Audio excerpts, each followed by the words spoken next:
too old in that Chain Frost and nothing else. Just butcher. That is a high damage level too old from a 5. How many Mantas are we going to get in this game? Butcher. That is the recipe for success, right? Manta it up, create more targets. The Jug can never really do anything for success, right? Manta it up, create more targets. The Jug can never really do anything. Manta is just... Is it just the most efficient stat item for these Universal heroes, or what? It's very good. It's a saving mechanism in the Dispel and the Dodge. You can create some map pressure and you get vision out of it. And then if you're not losing any downside because it also gives you damage, the item just becomes almost universally good, I would say. I mean, Yasha has always been like one of the most efficient items for these agility heroes, right? Because it gets you both the damage and the attack speed. It's the same thing for Universal. So Aster... Broke the Lincolns, get the jump into the Remnant. This is guaranteed. Can they chain it? X6S! Cookie goes out. The Omni Slash bounced away from him, but they still managed to get him just in time. The lasso was not good enough. He caught Miracle, but the damage is all gone. And look at Monet trying to race away from Arteezy. Gets the back line. Oh, Sinister Gaze. They got the control onto Arteezy. Pops a Manta, but no, it's too much. Cookie stopping that TP before it even can start. God damn, Monet, have mercy. Is that going to get a rampage? Oh, he wants it. No, his time has come as the moon goes down. He is just chomping through. What is the answer to this Frost Shield Lycan right now? I mean, they were supposed to get a Nullifier at some point in time. That's what Miracle wanted to get. Yeah, but you have to pick your poison, right? It's between the mag and the Lycan. They take the mag, finish him off. 0 spells from X6S in this fight. Amazing start for Shopify. But again, the Omni Slash bounces. It's just not that efficient. Miracle gets caught in a Chain Frost, and Monet is just two-shotting everybody in the field right now. A single Sinister Gaze and your carry's gone. That's not a fair fight, man. No. The crits, that's 1,000 crit right there. Whew. Monet is enjoying his time in the wolf form, that is for sure. It's got Lincoln's Manta. He's going to be working towards an Abyssal Blade next, which, I mean, Arteezy is going to be living on an Omni Slash prayer at that point. If he has to match up against a Basher Lycan, Spin is not going to do anything for you. In fact, it may be a liability against this Lycan. This carry Lycan is one of the most undiscovered things of the patch, I think, that it at some point becomes one of the scariest, because it's a hero that has universal stats that you build these universal items on that make his base damage insane, and then you have Feral Impulse. One of the largest buffing passes in the game to buff it up even further. And then you throw an Empower on top. Throw an innate crit as well. Yeah, then he has the crit. It's insanely efficient. The hero also has haste built in, and he doesn't mind going in and hitting you once or twice and running away. It's just crazy good how much damage this hero does in the fights, and people are unused to playing against it because they're used to summons Lycan. There goes your golem, my friend. Like a horror movie. They're all running away, and then the last straggler gets yanked back into the darkness. This is the hero Pudge wants to be. Hook them in, delete them. Smoke up from Shopify, even without their golem friend. Yeah, I mean, they used the Lycan form preemptively there, off the smoke, to see if they could catch something. The Shapeshift now being on cooldown. This is a good time for Shopify to take a fight. Miracle's Nullifier is on the courier flying out. It's a super important item to deal with the They're on a vision right now, and they managed to catch crit. A very important kill. The disruption is out of this fight, at least for now. He's going to buy back now. They managed to get the harpoon. Skewer on back on the fly. He used those Boggle Boots to try and get out of there, but no. It's just too deep onto Aster's side of the map. Shopify Rebellion did not respect that area at all. They're walking in trying to force the fight while that shapeshift is down, but like you said, the displacements from Aster are just pulling the ball. And they can't find the jump. There's no clear jump outside of Miracle here. It just has to be him. He has to find the opening off a Hawk Vision or a board. Something. X6S toying with them. They're going to go all in on him once again. Try and burst him down. The Cookie as a save, not good enough. The Bat Rider got bounced onto the Omni Slash, so he's dead as well. Miracle and Sumail going at it on the right-hand side. But Monet, he's catching heroes and deleting them one by one in an instant in a flash. They're just gone. Crits. Yes, Titan Sliver on top of it. Oh my god, the base damage percentage gain is insane, dude. Plus 292? Is that a control? How is that reasonable? This guy's playing turbo, man. He's got WTF on. It's not fair. It's just not fair. He's hitting for almost 600 here a pop. He doesn't even want the Aegis. He's like, I'm not. Trust me, guys. No one's gonna live long enough that I need a second life. He also, at some point in time, I'm not sure how important his 25 is, but if he gets up to 29, he'll be able to go back for feral impulse damage. 25%. Yeah, both those 20 talents are insane, right? You can't blame him for taking the plus 6 seconds. I mean, you got to. It's just how the hero functions. But yeah, another 25% is waiting for him. If Valve flip those talents and put one of them at 25, dude, this carry like out of control. I mean, all they need is a Vlad's. That's about all they're missing here. I think he will ascend into the Wolf God. I'll pop to the gate straight to bottom. Saberblade, I don't know if you know what's waiting for you, son, but you're not going to like it. Jump, jump. Harpoon, where are you going? The golem's like, no. He's just too big a target, he can't hide. That's about all you can do right now. Run for your lives. It is nighttime. The moon is out. Monet is hunting. Run to the hills. Run for your lives. The wolf is coming. The wolf is out your door. Harpoon into Harpoon. It's just brutal. I mean, at least Miracle finds something on the back end with a DD. Shapeshift is out right now. Might try and kite this fight out. He actually with the double damage on Miracle, there's a chance here with the Nullifier. They're going to try. XXS, a little bit of poke, gets him down to half, but cannot commit. Ace through top. That was a big kill up. Pick up on Pichu, right? That's Gem for Miracle. Going to pass it over to Fly. You get another rune. And he's still finding the openings, buying time for RTZ Juggernaut to get online. He has Butterfly. He's slowly climbing this ladder. It's just such a long road, man, especially when Monet is just making graves out of your team. The path to victory is paved with blood. Quite literally here for Shopify as they continue to struggle through this game. Down 10k, playing up against that Aegis on XXS, up for another 3 minutes here. You just got to push this towards the late game. Get the 6 slots on Miracle, get the 6 slots on Artor, and you might have a chance. You get a good Omni Slash, you get some good Astral Step crits. Anything's possible. Кларк Сабля и БКБ же это уже, я так понимаю. Да, это БКБ через разбор Сабли. Но все-таки Сабли нужно возвращать. Double bounty pickup, 180 gold for everybody on Aster. Очень повезло, у него almost done, so much. Is there any swing here for Shopify? Because we've been watching fights just go the way of Aster, whether it's by a little or a lot. It's just been pretty much constant the last 10 minutes. Они не хотят стоять, они хотят заканчивать. There an item that you feel like will change the swing of this game a little bit? Да?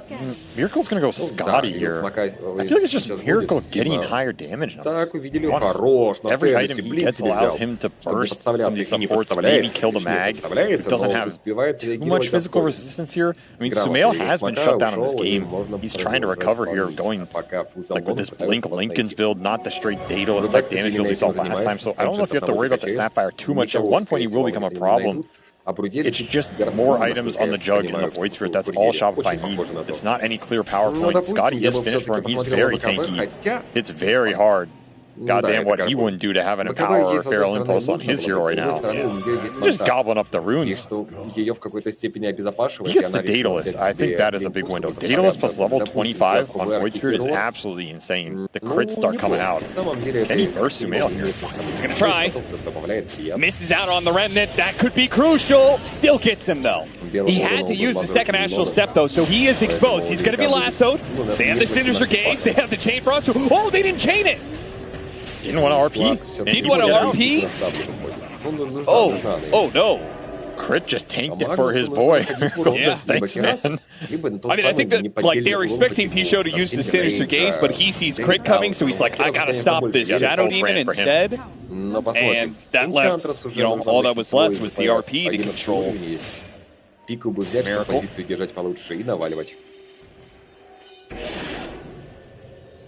I mean, you've said a couple times that you feel like Juggernaut late game is an absolute monster. He is. But you haven't really you've been talking about Miracle's Void Spirit a lot as like a big part of the late game. Why aren't we talking about the RTZ progression on Juggernaut? I think just because the Omni Slashes are too unreliable this game. Yeah. Like, Jug is crazy late game.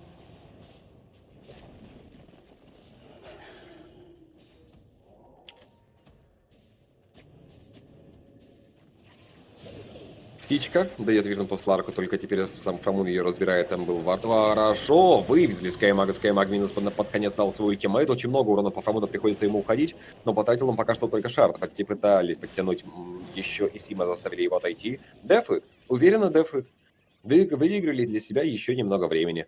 Так что до лейта будут добираться. И да, это будет не поддельный урон Магнуса, это будет Дейдалус. Он решил, что будет эту игру сам выигрывать. А потому что почему бы и нет, знаете. Бродмазер можно будет взять Херасу, а вот Магнусу выходить уже в урон. Дроу Рейнджер в Аганим будет брать себе путь, и уже почти что Аганим есть дальше со Шияша. Не монта, но оно и в принципе уместно. Против Магнуса это логично. Так, подцепили. Есть еще и прыжок Сларка, по итогу минус. А вот это уже интересно на самом деле. РП потратили в Эмбер, Эмбер никак уйти не смог. И по итогу 50 секунд в таверне Эмбер, и нужно идти драться. Сларк может это спокойно делать, более того, они могут забирать Рошана, пока нету Эмбера. Эмбер не успеет прийти, да и к тому же на топе только... Аманита могут быстро сделать, более того, они могут забирать Рошана, пока нет Сларка не видит, он это знает, заберет Рошана, на Рошане никого нет, забирайте Рошана. Аманита может быстро сделать, более того, они могут забирать Рошана, пока нет Сларка не видит. Линка сбита, 3 фора, которые умеют бить с руки, бьют с руки, и по итогу Рожа падает. Бестмастеру можно птицу запускать, но только будет ли из этого толку. Птица полетела, и сейчас с самоделанной дистанции Птицу выдает, ману не влияет, и по итогу Рожа падает. Видит, Бестмастер можно тоже запускать, но не успевает, просто не успевают подойти к пределу, и сейчас да и без Эмера драться все дает, но не влияет, и поэтому Рожа для Сларка, практически для Бэдмазер, пусть Бэдмазер будет видеть, ну или пока не перестреливался, да и без Эмера драться так, чтобы Сларк смог побить, набиться агрессивно, так, чтобы Магнус смог прыгнуть, РП дать, видеть, ну то есть Бэдмазер не жалко, пусть идет, пусть воюет, так, чтобы...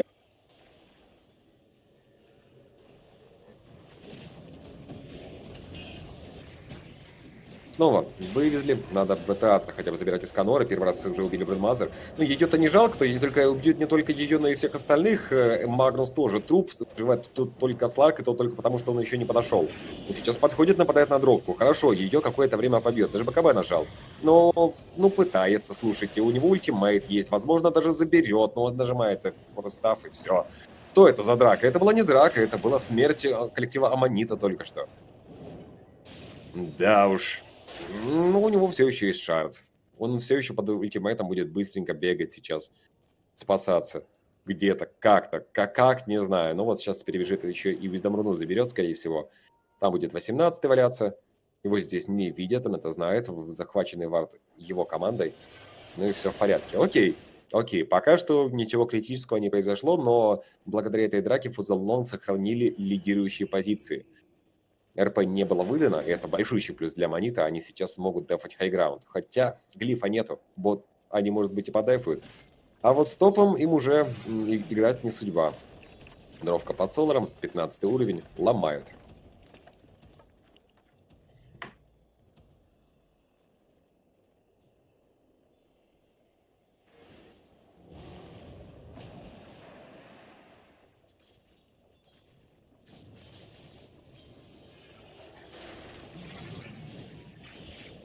Теперь под Соларом Эмбер стоит бьет. Не так больно, как дровка, но тем не менее, рассказ по Сларку. У него совсем мало хп, его забирают даже под ультимейтом. Сларк умирает, байбекается, нужно убивать еще по-хорошему. И Бродмазер забирают. Шард дровки работает. Шард ВРки работает великолепно. Дровка под Аганим делает даблкилл. 3-4-4. Байбека от Аманита, они хотят драться, РП уже нету, их снесут. Это победа Фузаллонг. Но они отказываются это принимать. Сларк нажимает шард, ультимейта уже нет, его убили в прошлый раз в ультимейте. Дальше подходить нельзя, дровка, раскаст, куча урона, Бродмазер пытается за ней заходить, но нельзя. Еще один удар сверху, минус Бродмазер после байбека, минус Оракл после байбека. Туда же отправляется Сларк, и туда же должны отправляться две буковки, Г и Г, а точнее G и G. Победа Фузаллонг, разорвали так же, как в первом БО3, и по всем прочим параметрам можно почти уверенно сказать, что это должно быть 2-1 в пользу Фузаллонг. Предыдущую выиграли только благодаря очень метовым персонажам, очень сигнатурным персонажам и Хускару, который мид выиграл. Хотя не то чтобы у Шторма было все ужасно. Ну что ж, будем смотреть.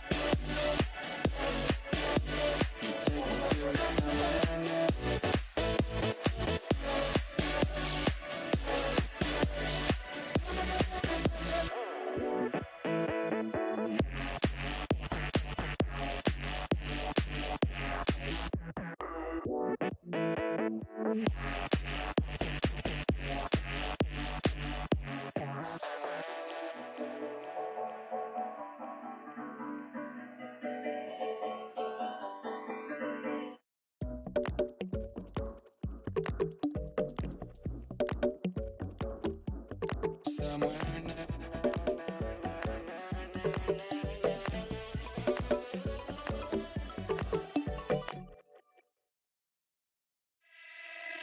out. Fade out. Don't wanna see you Fade out. Fade out.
Everybody feel it, come around with the rhythm, this is sound. Everybody get down.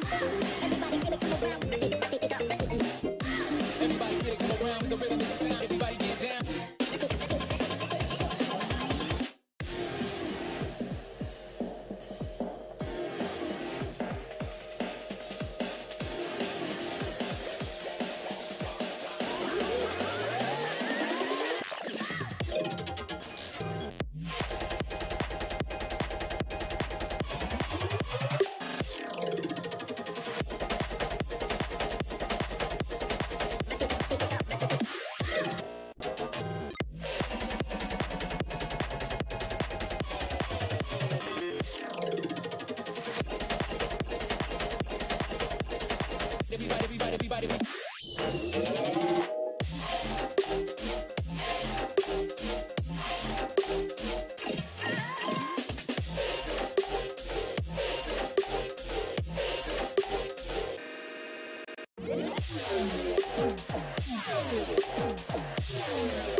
А вот и последняя игра на сегодня. Фузал Лонг против Аманита, и таки появляется Медуза хотя бы в последней игре. И убивать же ее будет ну нереально тяжело, еще и под фрост-шилдом. А еще остается только один персонаж у Фузал Лонг, который может в теории хоть как-то против Медузы поиграть. Ну, то есть, понятное дело, и Абадон, и Скаймаг Врону внесут, и Бестмастер тоже что-то. Но нету ничего конкретно специализирующегося по Медузе. Можно на мид добирать Пангальера, но Пангальера, конечно же, Аманиты должны забанить у них. Впереди есть время. Антимага, наверное, даже предполагаю, что это может быть, допустим, мидовый Бестмастер, оффлейн Абадон под Скаймага и антимаг на керри. Мало ли. Можно все-таки на всякий пожарный выйти в бан антимага и бан Пангальера Аманите. Сейчас же у них есть Течес, Магнус и Лич, помимо Медузы. У Фуза Лонг Бестмастер Скаймаг на пару в оффлейн, и скорее всего это все-таки Абадон Оракл на изи-линию остается мидер. Ну вот Пангалера нужно банить. А по банам Фуза Лонг изначально убрали Primal Beast Blood Seeker, как всегда. Дальше Хускар, Клингс, Урса, понимая, что Фраму на нем тоже исполняет очень знатно. Забанили еще Void Спирита. Аманита банят антимага, понимая, что он может, несмотря ни на что, появиться.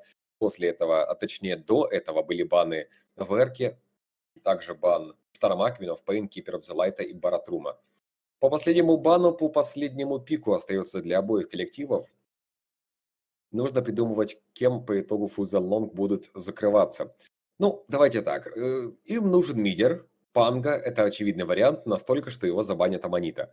Если не Пангальер, в Эрку не возьмешь, она в бане. Можно выйти в что-то, что будет просто хорошо против оставшихся игроков Аманита, но у них даже не ласт пик, поэтому закрывать будет тяжеловато.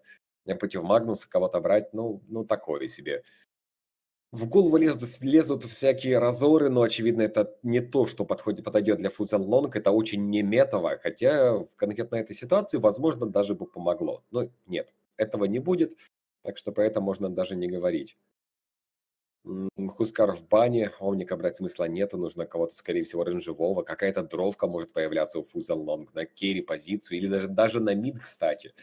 Может появляться дровка и в мид. Если же нет, ну, какой-то СФ, ну, с под Ораклом и Абадоном пожить может попытаться. Если же нет, то что-то очень агрессивное, чтобы сломать. Ну, и, кстати, СФ в теории ломать может, тем более под Бестмастером и тем более под Абадоном. Тем временем Фуза Лонг тратят все больше и больше времени и банят Зевса. Ну, допустим, Зевс мог бы дефать хайграунд очень долго, и это бы было неприятно для Фуза Лонг. Они, по всей видимости, действительно хотят задавить и не будут пытаться играть против Медузы в лейте, а попытаются закончить побыстрее. Возможно, даже Абадона мы увидим не через Радик, но это уж совсем сюр. В это я не верю. Больше верю в то, что это будет Рейдианс, Гарпун даже все-таки. И цеплять, цеплять, цеплять. Пангалира. Банить Пангалера, если Пангалер не в бане, то Пангалера пикать. Тут безальтернативно. Слишком уж хорош панга против Медузы, да и в пик Фуза Лонг плюс-минус вписывается. Остается 20 секунд резерв тайма, Аманита, ну вот, да, бан Пангалера.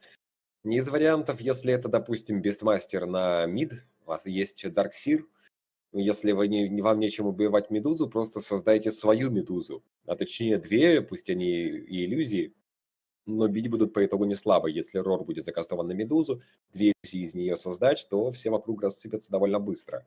Это опция, к тому же можно юзать щит Абадона под сейва Оракла в какой-то степени и на иллюзии Медузы, что продлит их жизни и позволит им разваливать. Тоже опция, тоже вариант. Так что Дарксир как опция, но скорее всего ждем мидера. Вопрос только в том, какого. Появляется Мирана. Ну, кстати, у Мирана очень много скорости атаки, может взять диффуза. Когда-то в далеких годах Мирану через диффуза играли. В очень далеких, правда, но было такое. Когда еще Мирану на керри брали. Боже, как же это давно было.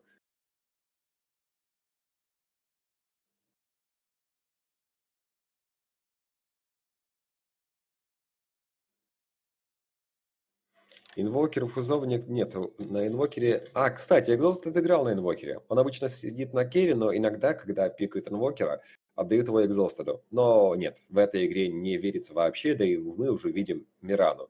Да и не подходил он в распик Фузанлонг, им нужна была еще немного дополнительная физика. А Аманита добирают Тини, персонаж, который с раскаста убьет что Оракла, что Скаймага, что, возможно, даже Мирану, что очень приятно. Так, что... Хотя нет, Мирану не заберет, наверное, она все-таки довольно плотная. Ну, медовая Мирана через Атос, так что жить будет. А там того, глядишь, и 2 Брасера возьмет. Ну, то есть вряд ли.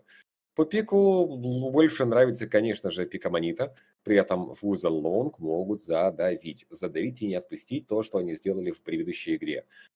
Есть чем, есть Бестмастер, есть подсейв на Абадона, есть сам плотный Абадон, есть Мирана, которая постоит сзади. Но если доживут до лейта, то Медуза там должна будет игру выигрывать.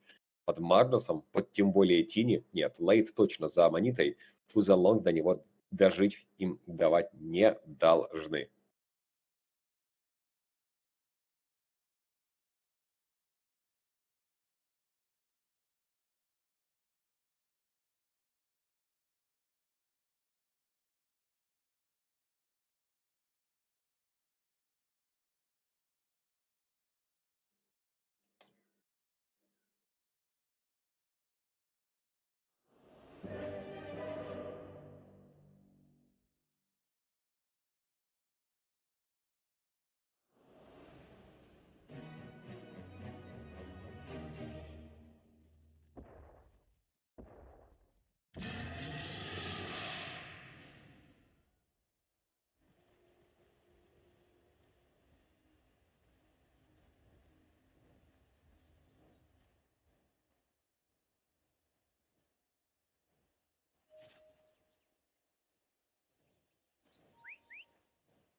Горн последней битвы сегодняшнего дня. Прозвучал, по рунам 2-2 разошлись по линиям. Бестмастер, очевидно, будет играть, по всей видимости, в Аганим, учитывая его билд через Вангвард и Арканы. Аддон наверняка все-таки Радик возьмет, не верю в то, что будет что-либо иначе. Ну и классическая Мирана через Атос или все-таки Диффуза.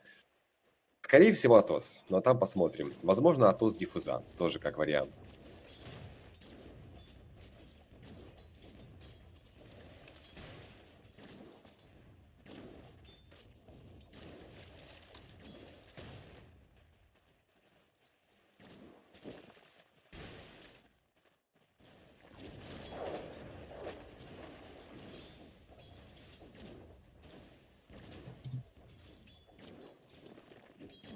Ну, кстати, Сим может поначалу Эмти погонять неплохо, за счет того, что у него будет в двойку взят Старшторм, и он рейнджевик, в отличие от Эмти.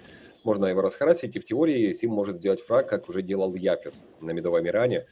Так что опция есть, надо ей только воспользоваться. Тини же, конечно же, может себе максить и третий, но логичнее было бы взять раскачку через первый, второй, взять себе блинк, возможно, даже до фейзов, после просто бутсов спида и батла, и пытаться выходить и убивать, если не Мирану, то суппортов, Оракла и Скаймага просто по кулдауну.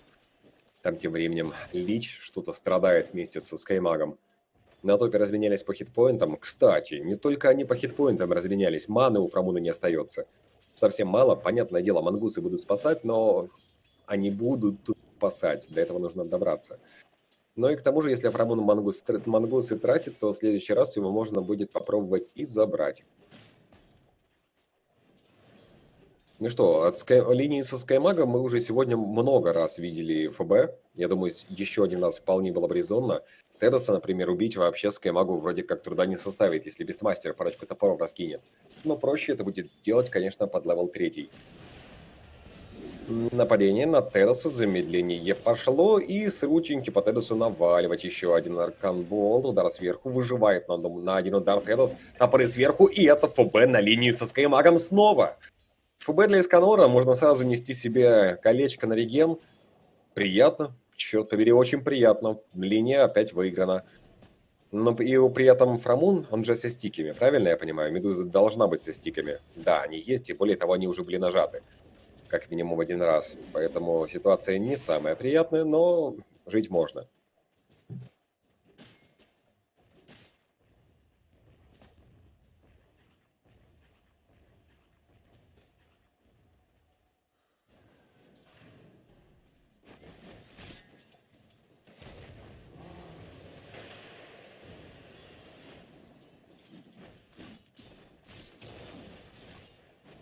Инфинити начинает понемногу сыпаться от Абадона. Ну, мы не первый раз видим, как Абадон заходит и начинает грызть. На этот раз, конечно, не заберет, но сделает Инфинити очень неприятно.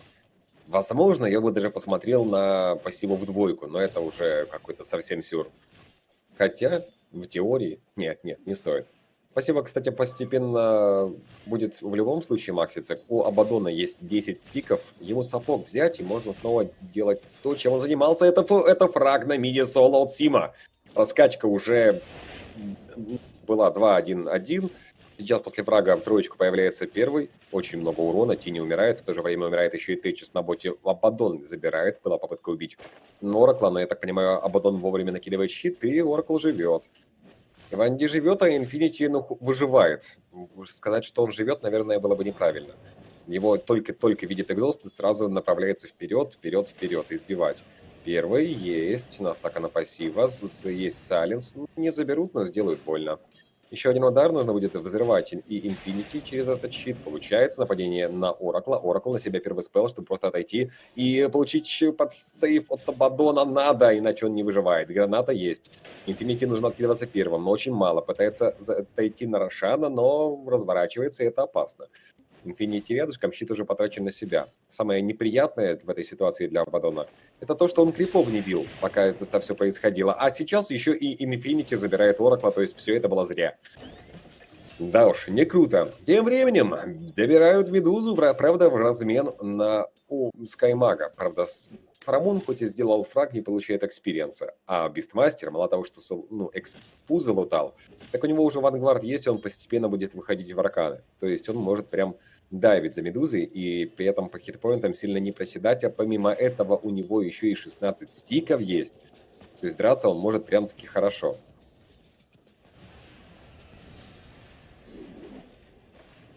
Тедоса пытаются раскрасить первый раз, на следующий раз его должны будут забирать. Ну, по доске Скаймага, он, кстати, максит себе Арканболт, должно урона хватать. А вот то, что тратят ману на Медузу, у которой фулл мана, это идея так себе. А Сим готов заходить за эмпти. Прыжок и первый спелл, ведь он уже эмпти может забирать в теории даже. Урона будет много, правда, тут батлом отпивается, а хитпоинты появляются, да и Симу, опасно заходить под вышку, словил Эваланш, пару ударов от вышки, толстый, и ты отлетаешь тоже. Поэтому нужно быть поосторожнее. Но с крипами там все в порядке, более чем. 34/9 против 18/5 у Тини.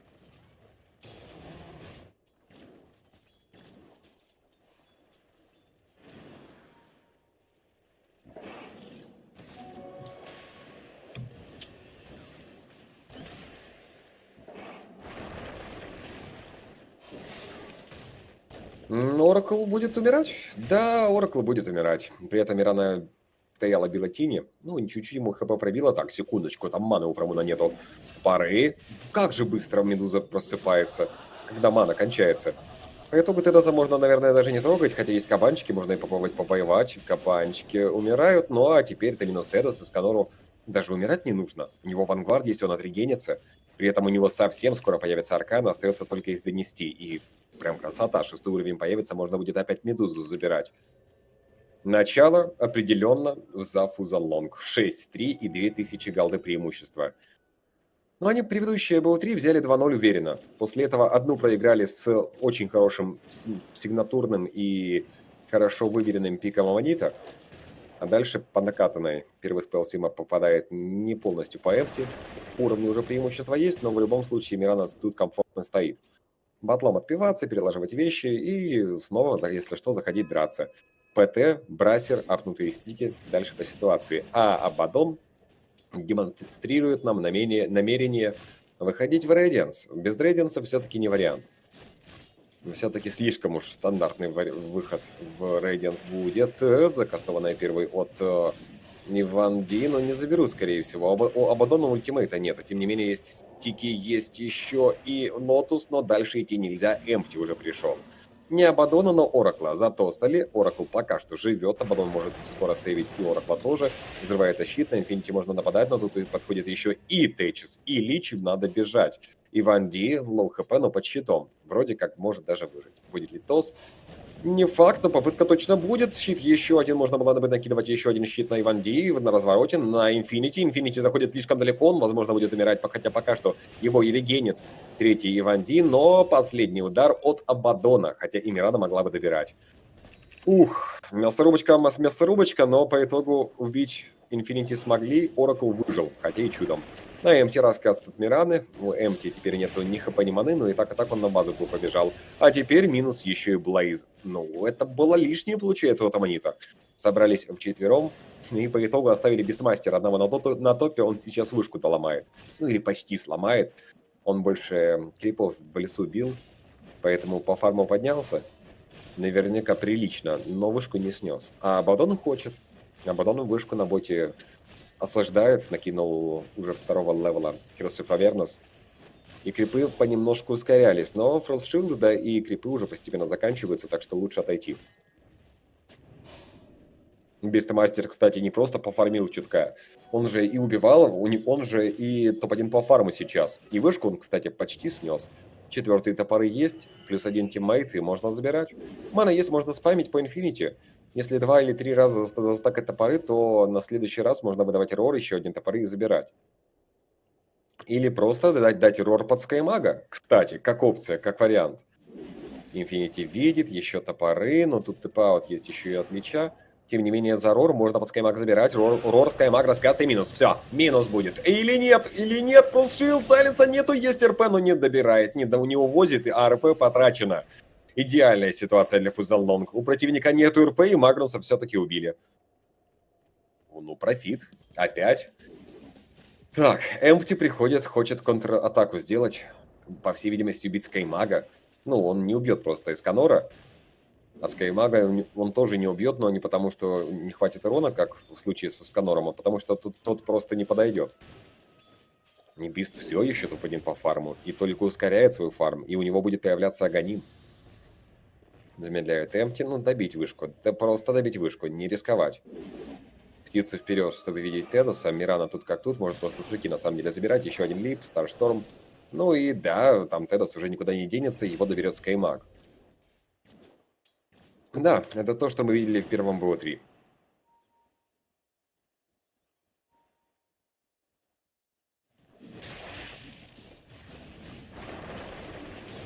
Тини на Абадона. У Абадона есть ультимейт. Он не боится, фейзы есть, и он спокойно уходит. Да, теперь ему стоять на линии по-хорошему нельзя, лучше в лес уйти, но маны мало, хватит только на один щит. При этом даже сакродрелика нет, чтобы быстрее фармить. Тем не менее, лучше фармить медленнее, чем сидеть в таверне, поэтому Абадон уходит в леса. Ну а его команда на топе развлекается. Т1 снесла, сейчас пришли на мид вдвоем, Оракл и Мирана мид будут подламывать, к тому же там недалеко от них находятся еще 2 тиммейта. Мид упадет, и можно будет постепенно отжимать у противника карту. Счет уже 10-3 и 6000 голды преимущества. Глиф есть, это первая вышка, первая Т1, ну нажмите глиф, ну... Ладно, глиф обновился, но он и так был. Вчетвером от Фузаллонг с Мака. Абадон пусть фармит Рейдианс, а они готовы драться. Есть Рор, есть ультимейтская мага. Медузу убить даже не проблема. И она качается, ей уже Яша летит. Они увидят Курьера. Курьера убивать не надо, нужно убивать Медузу. Сейчас они по местоположению, по передвижению курьеров поймут, куда нужно идти. Ультимейт Скаймага. Маны не останется. Сайленс есть. Стрела сверху минус. Лич подошел, но уже поздно. Тэпаться сюда нельзя. Лич умрет. Ну, а остальные, кто мог прийти, они просто не придут, потому что это было бы для них смерти подобно. Отбили пятюни. Ну вот, и еще и Медуза теперь не фармит, понимаем, да? А Абаддон крипов фармит. И команда с бота ушла, вражеская, и он сейчас на линию вышел. Так что все у него схвачено.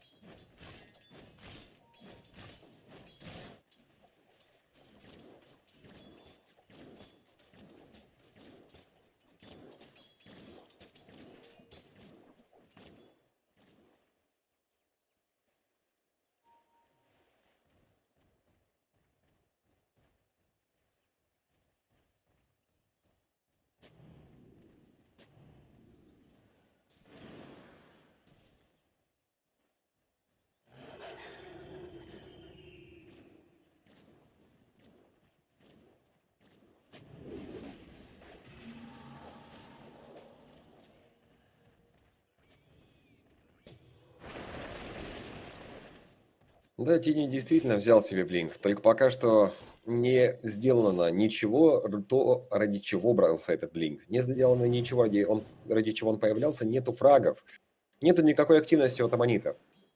Вроде блинк есть, а толку с того немного. Ставят Сентри, сейчас на горку, параллельно есть еще и птица, то есть точно знаю, что тут все в порядке, все под их контролем. Они уже полностью завардили топ и могут спокойно здесь находиться. Если будет Рора, можно было бы забирать, но Рора нету.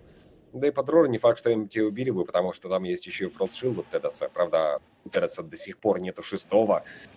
Это, конечно, печально. На Медуза фармит эншентов. Хоть кто-то фармит. Ну, ладно. Фармит хорошо еще и Магнус. Он сейчас на боте находится. И вообще команде не помогает, и за счет этого Фузен Лонг сейчас намерены ломать Т2 на топе. Скаймаг в Аганим выходит первым слотом. То есть он настолько себя чувствует хорошо, да? Ну и, кстати, за счет того, что Фузен Лонг хотели драки и находились вместе, а Магнус все это время фармил, преимущество с 6000 падает до 4. То есть ситуация понемногу выравнивается, и Медуза ведь тоже фармила.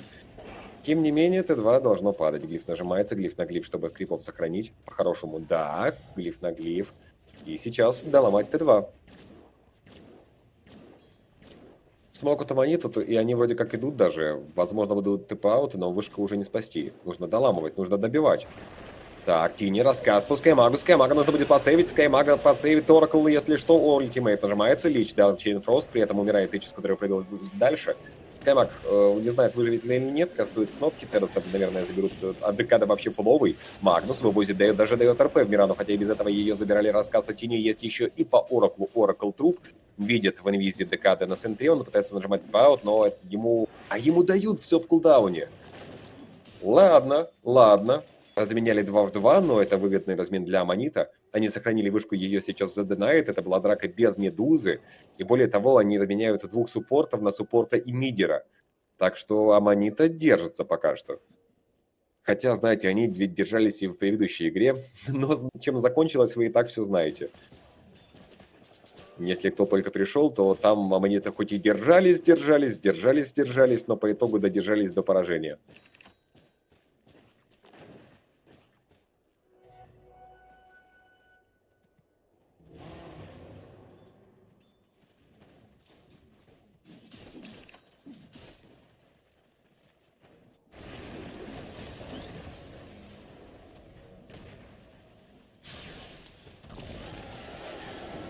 Медуза ультимейт нажимает? Что, простите? А для чего? Ладно, Эсканор так и так доверяет Блайзайпу, и так он умирает. И без ультимейта Фрамуна, и с ультимейтом Фрамуна, поэтому ультимейт был зря. Ну ладно, сняли стрик с Эсканора, заработали денег. Миранда зачем-то пошла драться одна в 4. А зачем? А зачем? Боже мой. Да и ультимейта у Оракла не было, даже не добили Тедоса, там рейндропы есть. Что это было? Ужас какой-то, а не геймплей от Фузен Лонг последние 2 минуты. Ладно, а потом с Рейдиансом надо вместе собираться, уже в 5 драться, потому что какой-то кошмар происходит. При этом Бестмастер должен быть с Аганимом уже, или почти с Аганимом. Да, у него уже есть Аганим, все нормально, так что все, вместе собираться, сражаться. А рядышком Сайленс закастовывается первый. После этого первый спал от Оракла, чтобы противник не ушел. После этого накидывается Сайленс от Кьюсефа Вернус. Ну да, закомбинировали неплохо. Пришлось даже нажимать ультимейт Скаймага под замедление, потому что Фростшилд от Эдоса не давал добрать противника быстро. Так что, ну, денайт вышку или ее заберет Абадон. Ее заберет Абадон, окей, ладно. 110 лишних золотых сейчас залутал. Так что для него это, конечно же, в плюс. А Бестмастер будет покупать Crimson Guard. Против Медузы самое то. Мирана стрелу должна выдавать... должна выдавать стрела. Стрела летит и будет умирать Течис. Кстати, фраг еще один для Экзостера. И как только вместе с Абадоном собрались, как-то потеряли Самонита. Ну и плюс нужно понимать, они дрались только в лютой диспозиции Фузанлонг. Если ее не было, то они и не дрались, но Фузанлонг им ее обеспечивала. Так что сейчас, когда вместе собрались фузы, драться с ними сложно, откровенно говоря. И, ну вот, пошли, Т2 сломали на топе, Т2 сломали на миде, можно даже было бы попробовать на ХГ, но Тинкер, Бистмастер тэпается на бот и просто по боту, скорее всего, пройдут. Возможно, заберут Рошана. Сейчас ночь, что правда, Рошан на топе находится. Но можно снести Т2, вернуться, забрать Рошана и пойти кого-то поискать, как вариант. При этом, ну, очень хочется, по-моему, Фузанлонг на топе находиться. У них там 3 обзервера стоит. 3, они полностью лес противника видят. И самое приятное для них, что даже если снимут 2 варда Аманита, вряд ли будут искать еще и 3. А так что у Фузанлонг там вижен останется.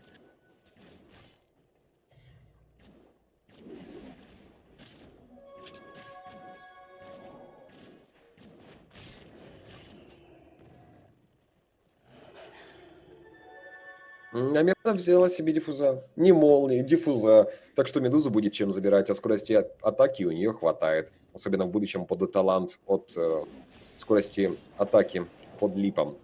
Ну, во время эффекта после липа. Ну и так, в принципе, что-то имеется. Манта будет появляться у Абадона, Радик и Яша уже есть. После манты, что интересно, будет появляться Алибарда. Так что можно было бы вначале даже Сашу Яшу взять, но пока что без этого. Щит на себя, на вышку нападения, Т3 уже постепенно падает, стянуть противника сюда и отойти. Это их задача сейчас, стянуть противника и отойти, а противник не стягивается, поэтому, наверное, можно и поломать. Да, не просто можно, а нужно. Причем пачка сейчас... Ага, не подойдет за крипскипели. Но при этом все еще Т3 не в бэкдоре, и можно ломать. Но Батон дальше не хочет драться, хотя подбегает к противнику, но можно и нужно ломать дальше бараки, пока это возможно. Рейнджевой забирают, или нет, или не забирают, все-таки смогли. Но дальше уже бэкдор, за крипскипела Медуза, поэтому дальше идти никак. А Медуза будет брать себе Скади, хочет быть плотной. Это, конечно же, большой плюс, быть плотной на Медузе. Но диффуза есть... Вышку они уже потеряли почти сторону. Ну и будет тяжело. А Тини берет себе агоним, чтобы увеличить раскаст. Чтобы под РП выкастовывать 3 воли и противника забирать. Вот сейчас 40 можно было бы... Так, РП пошло. Ой-ой-ой-ой-ой, как же больно.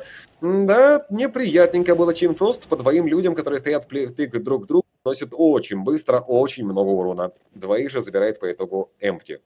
Что для него приятно, наверняка захочет взять себе что-то по типу Кристаллиса, от того, гляди, и Дейдалуса.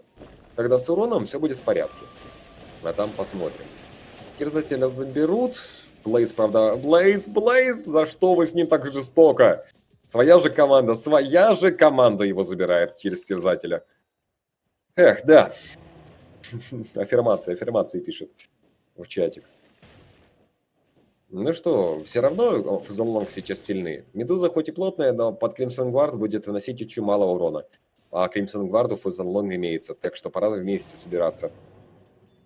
Инфинити после гарпуна будет выходить в блинк, но пока что его нет. Медузу видят, но за ней идти, конечно же, опасно было бы. Тем не менее, хотят. Мирана будет подходить к вратам. Ну и в принципе, подраться можно, только надо собираться вместе. Бестмастер пошел. Так, минус ультимейт от Магнуса. От Бестмастера на минус и ультимейт от Фрамуна. наверное, это приятно. Все-таки в большей степени для Фузалонг. Тини раскидывает деревья, почти убивает Декада выживает. Медузу можно пытаться сцеплять. Тем временем Мастера пытаются вывозить Инфинити. Но у него барабанчик бьет немножечко хотя бы, и понемногу он регенится. Но Медуза уже не остается маны, ее выпаливает с помощью Мираны. И она без маны, но пока убегает. Эсканор же находится в очень неприятной позиции. Симу нужно отходить, Тини дает раскаст, а Абадон пытается догнать Тини. Но пока не получается. Блинкануться, тем не менее, Тини не сможет, а на маны на раскаст у него нет, так что можно его пытаться цеплять. И Абадон уже на него его замедляет. Тини никуда не уйдет. Маны нет, так как следствие он умирает. Минус Тини. Доминация для Экзостеда. Ну, чуть-чуть денег заработали. Не серьезно, не сильно, но чуть-чуть заработали. Противника заставили отойти. При этом что делать дальше? Ну, Рошан, раз они здесь, все вместе, около Роши, его надо забирать.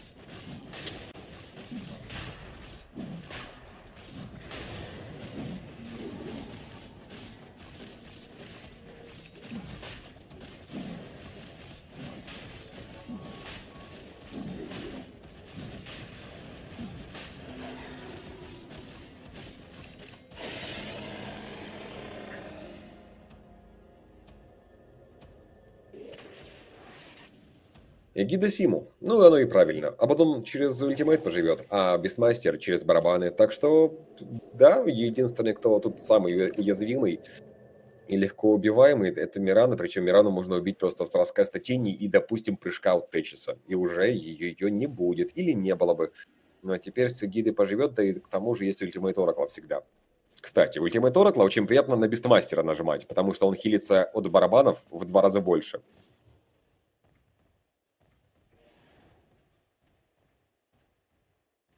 Так, ну Эмпти, если возьмет Дейдалус, там урона будет прилично. Но до Дейдалуса нужно еще добираться. И не факт, что ему его дадут кастовать, это Триволи. Так что ситуация спорная, если честно, с этим Дейдалусом. Если бы у него было по деньгам все в порядке, и он взял себе саблю и Сильверейдж, было бы поинтереснее, как по мне. Но имеем, что имеем, билд как билд. Учитывая Блинк Магнуса, они рассчитывают на комбинации. Они рассчитывают на хороший РП, туда на кастовывание Триволи, тогда урона будет хватать. Тем временем заход на Т3 на топе. Есть глиф. После Фрост Шелда его нужно будет нажимать, когда подойдут крипы. Глиф нажимается чуть-чуть раньше, можно глиф на глиф нажимать, и крипы будут жить. Кстати.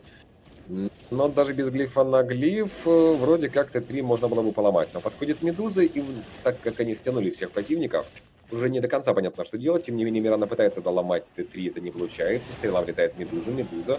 Так, увезли Бестмастера. Бестмастеру срочно нужно выдавать Рорну. Нет, его заберут и ничего не закастуют.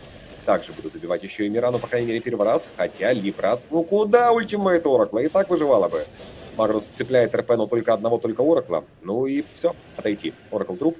Остальные живы, но без 2 игроков драться нельзя.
Постепенно игра близится к тому моменту, когда начнутся файты, я так понимаю, решающие. Потому что пока что этих файтов не было.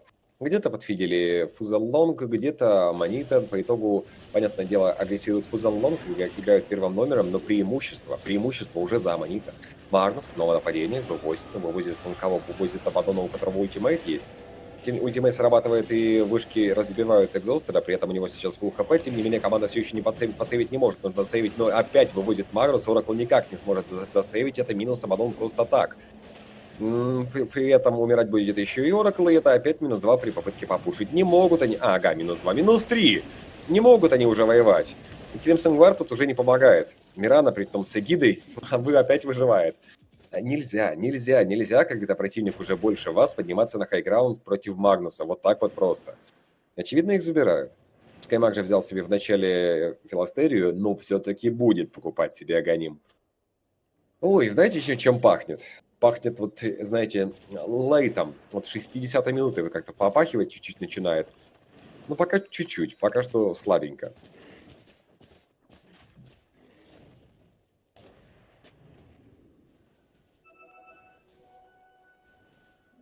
Легкий запах камбэка. А точнее, не камбэка уже, потому что камбэчить Монета не нужно. Они и так ведут 5000 уже, 6. Легкий запах того, что они теперь будут подниматься на ХГ, и уже Фузал Лонг будут аккуратненько отыгрывать. Хотя на эгиду пока что Монеты не пойдут. У них есть Медуза. Можно еще Медузу раскачивать и раскачивать. И Дейдалус для Тини фармить. Так что им есть куда двигаться еще.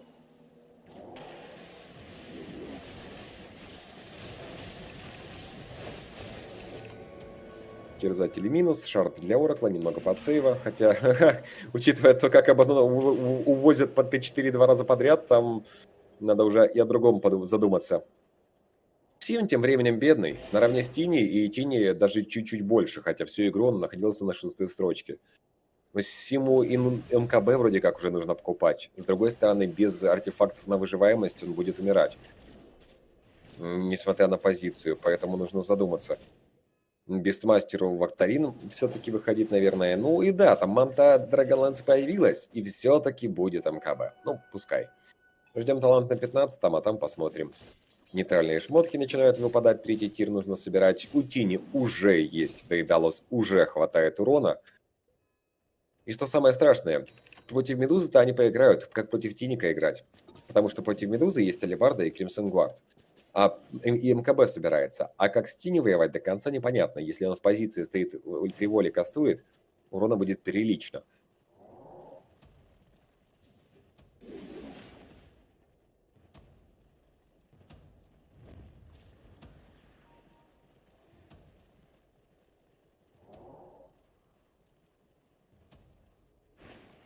Смогут Фузалнонг, только куда они идут, непонятно. Они в бот выйдут толпой. Ой-ой-ой-ой-ой, отправляют вперед на проверку Иванди. Тот моментально рассыпается, но они все еще идут, причем нажимается скан, противник знает, что они пришли, несмотря на их смоук. И сейчас могут драться, Медуза даже готова драться, так идет нагло. Ну, слушайте, она, конечно, может повоевать. О, еще и Скаймак конкассив мимо дает. Ну, филастерия сработала, только толку с того немного. Медуза, конечно же, поживет, и это ее особо вообще не напряжет. Досты? Зачем? Ладно, Медуза с достами. На кого? Зачем? Почему? Так много вопросов. Ну да, там онлайн, но только толку с того немного.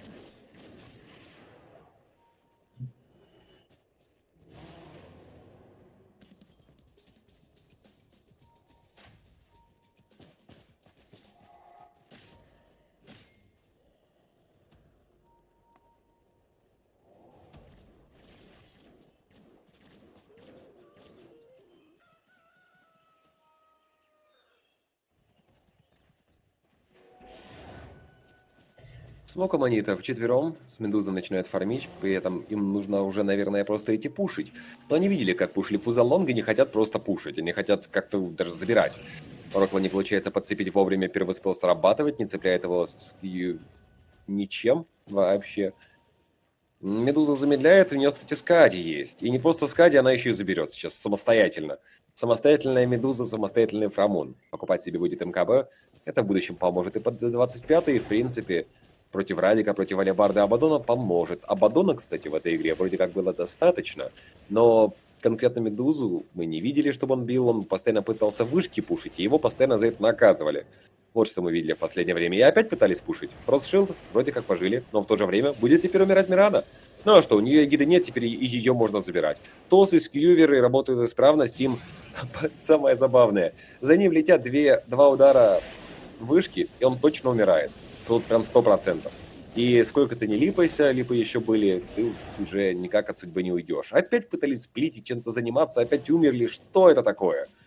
Уже 19-19 по счету, и они-то могут это выигрывать.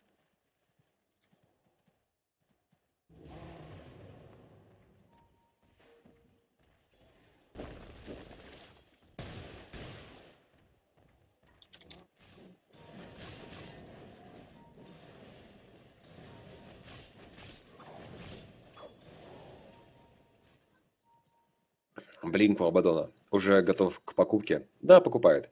Дальше, наверное, все-таки... А вот вопрос, что? То ли Бладорн, то ли МКБ, то ли Abyssal Blade. И то, и другое, и третье полезно будет для него. Против Медузы вроде как нужно выходить в МКБ. Но с другой стороны, ну, Бладорн тоже приятно, помимо прочего. Медузу может убить и, допустим, Мирана в теории под свое МКБ. А там же есть еще и остальные игроки, их тоже нужно как-то цеплять, бить. Да и мисы не стопроцентные. Роша тем временем будет падать под соло, постепенно рассыпаться. МКБ у Медузы уже почти появилась, скоро она будет его себе отправлять, уже появился 20-й. Ну и она, очевидно, топ-1 по фарму. Смог, попытаются зайти, но Магнус готов встречать, ревил смока Скаймага, Скаймаг начинает кастовать раскаст. Только куда? Дает раскаст в Тейчуса, а тут еще идти не дает раскаст свой и убивает двоих. -2, Абадон лоу хп, пытается драться с Террасом, Террас он не заберет, и даже Лича не заберут. И по итогу Экзостед под ультимейтом Оракла, конечно, какое-то время поживет, только какое-то время его все-таки забирают. -3, и, по-моему, они-то пойдут сейчас заканчивать. С Рошаном, с Эгидой и на трон. Ну да, если Фрамуну ничего не могут сделать уже сейчас, уже какое-то время, то с Аегисом это будет просто окончание игры. Еще и сыр ему можно оставлять. И просто ломать трон. Просто ломать Т2, Т3 и полетели дальше. Убивать ее невероятно сложно.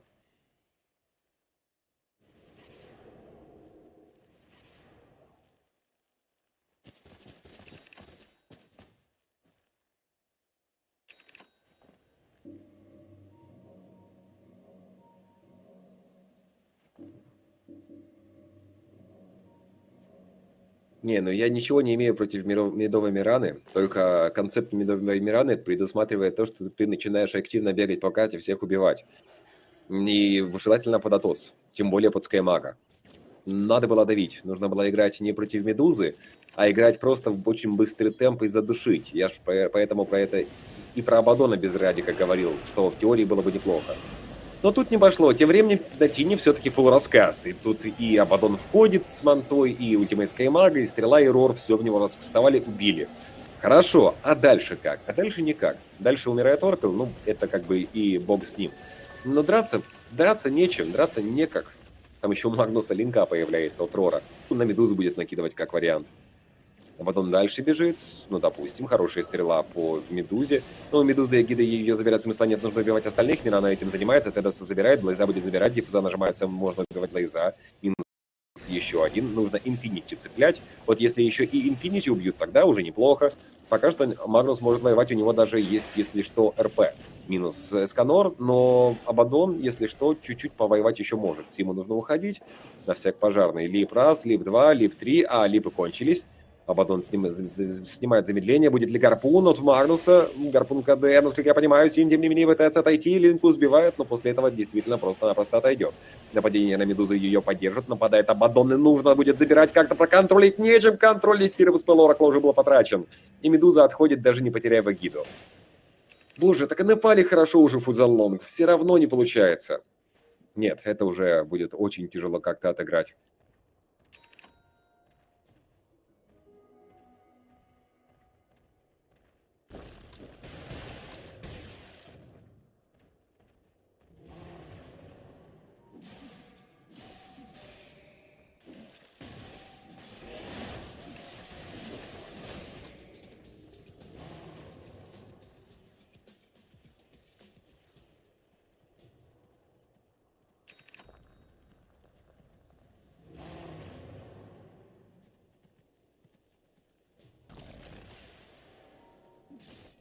Так, ну что, там, я так понимаю, Медуза скоро 25-й себе возьмет такими темпами. А Абадон взял себе баш.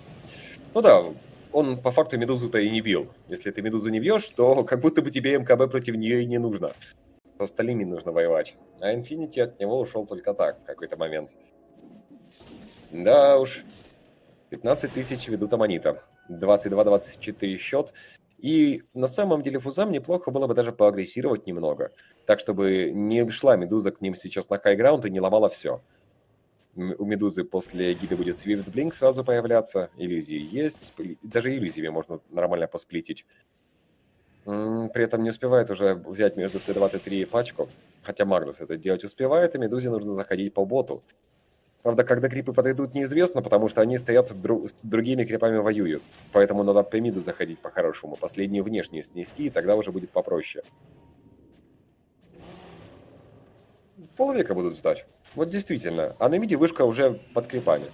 Можно было бы там сломать и уже заходить, хотя что сейчас делает Фрамун, непонятно. Там бэкдор... А, подождите, бэкдора уже нет. Ага, хорошо, так можно. Тини, почти убивает Оракла, но крит какой-то лишний не прокает. Медузка тем временем пыталась добирать, но как только ужаснейший глиф, если честно, пачка подходит как раз под глиф, уже заканчивающийся. Ну и по итогу Магнус вывозит, что на своем хайграунде, что на вражеском, вывозит человека, убивает его, и после этого пуш становится проще. Ну, сейчас проще, а вот у Фузал Монг был он явно не проще. Суицидились они явно зря в хайграунд. Он стал для них слишком большим препятствием. И, кстати, запоминаем Инфинити на Магнусе, да? Кто-то писал в чате.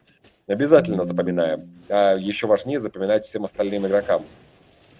Спейса, что он в космос может увозить.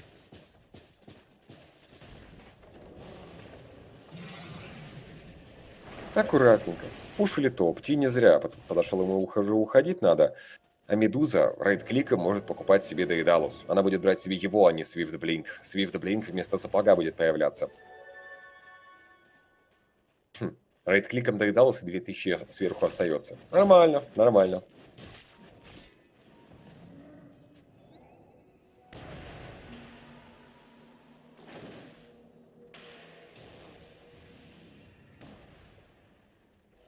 Магнус универсал, поэтому, в частности, в мету и вошел. Универсал, много белого урона, как следствие накидывает на себя эмпавер и становится полноценным кором. Очень неплохо смотрится. Поэтому на него же и покупают, собственно, и гарпун, и манту, что дает ему все статы. И линка, в частности, из-за этого ему сейчас заходит, более-менее неплохо. То есть лучше, чем если бы этого не было. Магнус пытается цеплять, не получается, просто попытается отъехать, в то же время контр-инициацию Тини БКБ и куча урона под огоним, и минус! По крайней мере, Бестмастер опять никуда не уйдет, скорее всего, Мирана, хотя подождите, Дастыны на Абадона нажимаются, Абадона нужно будет забирать. Его бьют и не стесняются даже в ультимейт, он смог отблинковаться, тем не менее его заберут. По крайней мере, это очень похоже на правду. Магнус его будет под тузу, ультимейт Оракла, Абадон очень долго живет, только толку с этого нету вообще, Абадон труп. Умирая, Абадон оставит команду без поддержки, потому что байбека у него нету, и без Абадона 80 секунд они уже не сделают ничего, можно будет писать ГГ, Аманита таки докамбэчили. Они хорошо фармили. Медуза в какой-то момент фармила, Магнус тоже, пока Фузаллонок пытались пушить. Это не получалось, и когда по деньгам уже была ситуация ровная, попытались фузы зайти на хайграунд раз, их убили через Магнуса, второй раз через Магнуса, третий раз через Магнуса, но там уже все и заканчивалось. Да уж, так что Инфинити нужно отмечать, Инфинити нужно банить Магнуса, потому что это было хорошо. Ну и, наконец-то, Мирана такая: парни, там бабочка появлялась. Я МКБ собрал, готов сражаться на кулаках, все дела. Эх, и смешно, и грустно. Мега-крипы есть, и все еще Фузаллонок не сдаются. По крайней мере, ГГ не пишут. А по поводу, сдались они или нет, это мы уже не знаем. Вот им хочется получить последний экспириенс, так сказать.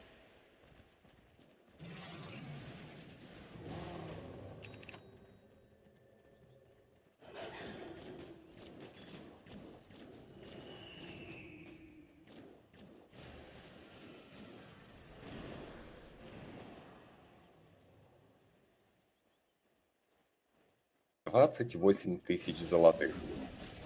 Преимущество у Аманита. Они выигрывали даже без него пику. Ну вот как-то так это происходит. Почему-то не захотят заканчивать. Возможно, дождутся Рошана. Медуза собирается Аганим себе брать. По-моему, Swift Blink был бы поинтереснее. Под РП залетать. Но убивать за секунду всех. Шанс на победу 2% целых есть. Вот поэтому не пишут. Да, 2% есть. Смешно. То есть можно сказать, что в одной из 50 игр Узенлонг в подобной ситуации выиграют. Но я сомневаюсь. Я сомневаюсь, но Дота говорит. Не нашли никого. На самом деле, ну, если аммониты начнут по одному умирать, тогда да. С чего вдруг им начинать по одному умирать? Кстати, не знают сейчас аммониты, есть ли Рошан, поэтому им надо было бы пройти на него, проверить. Не если бы был Рошан, то Фузелонг, возможно, бы его даже забрали. Но учитывая то, что они не отпушивают свою базу, решили аммониты подождать, пока либо Т4 начнет падать, либо противники там все-таки покажутся. И они показываются и становятся как-то покомфортнее. Тинис тоже с линкой, не хотят ловить, будут накидывать на медузу, отправят ее пушить, я предполагаю, все-таки. Можно таким образом даже Т4 поломать, а самим сзади стоять в самоках. Медуза же уже почти 25-й. Скади по всем, Дейдалос по всем, МКБ по всем, неплохо. Повторюсь, хотелось бы увидеть Swift Blink вместо ПТшки. Но Аганим так Аганим, почему бы и нет, еще и контроля больше. Урона больше будет и от Магнуса, и от Тини в том числе, это не лишнее. Ну, а учитывая то, что у Аммонита стоит на рашпите Минка, они, как только Роша появится, сразу на него пойдут. Скорее всего, без него и идти не хотят. И, кстати, Swift Blink в Квикбае у Медузы таки появился. Да, покупать его, но только гиду куда ложить, вместо манты получается. И на самом деле это даже не лишнее. Юзнуть манту, отправить куда-то в сторону, или даже в пушить отправить просто вперед, использовать как-то и переложить Swift Blink и гиду. Урона хватит, выживаемости тоже, если что, там манту можно будет и переложить после Аегиса. Но я думаю, в этом не будет необходимости. Di lang ubo, pati sipon at headache.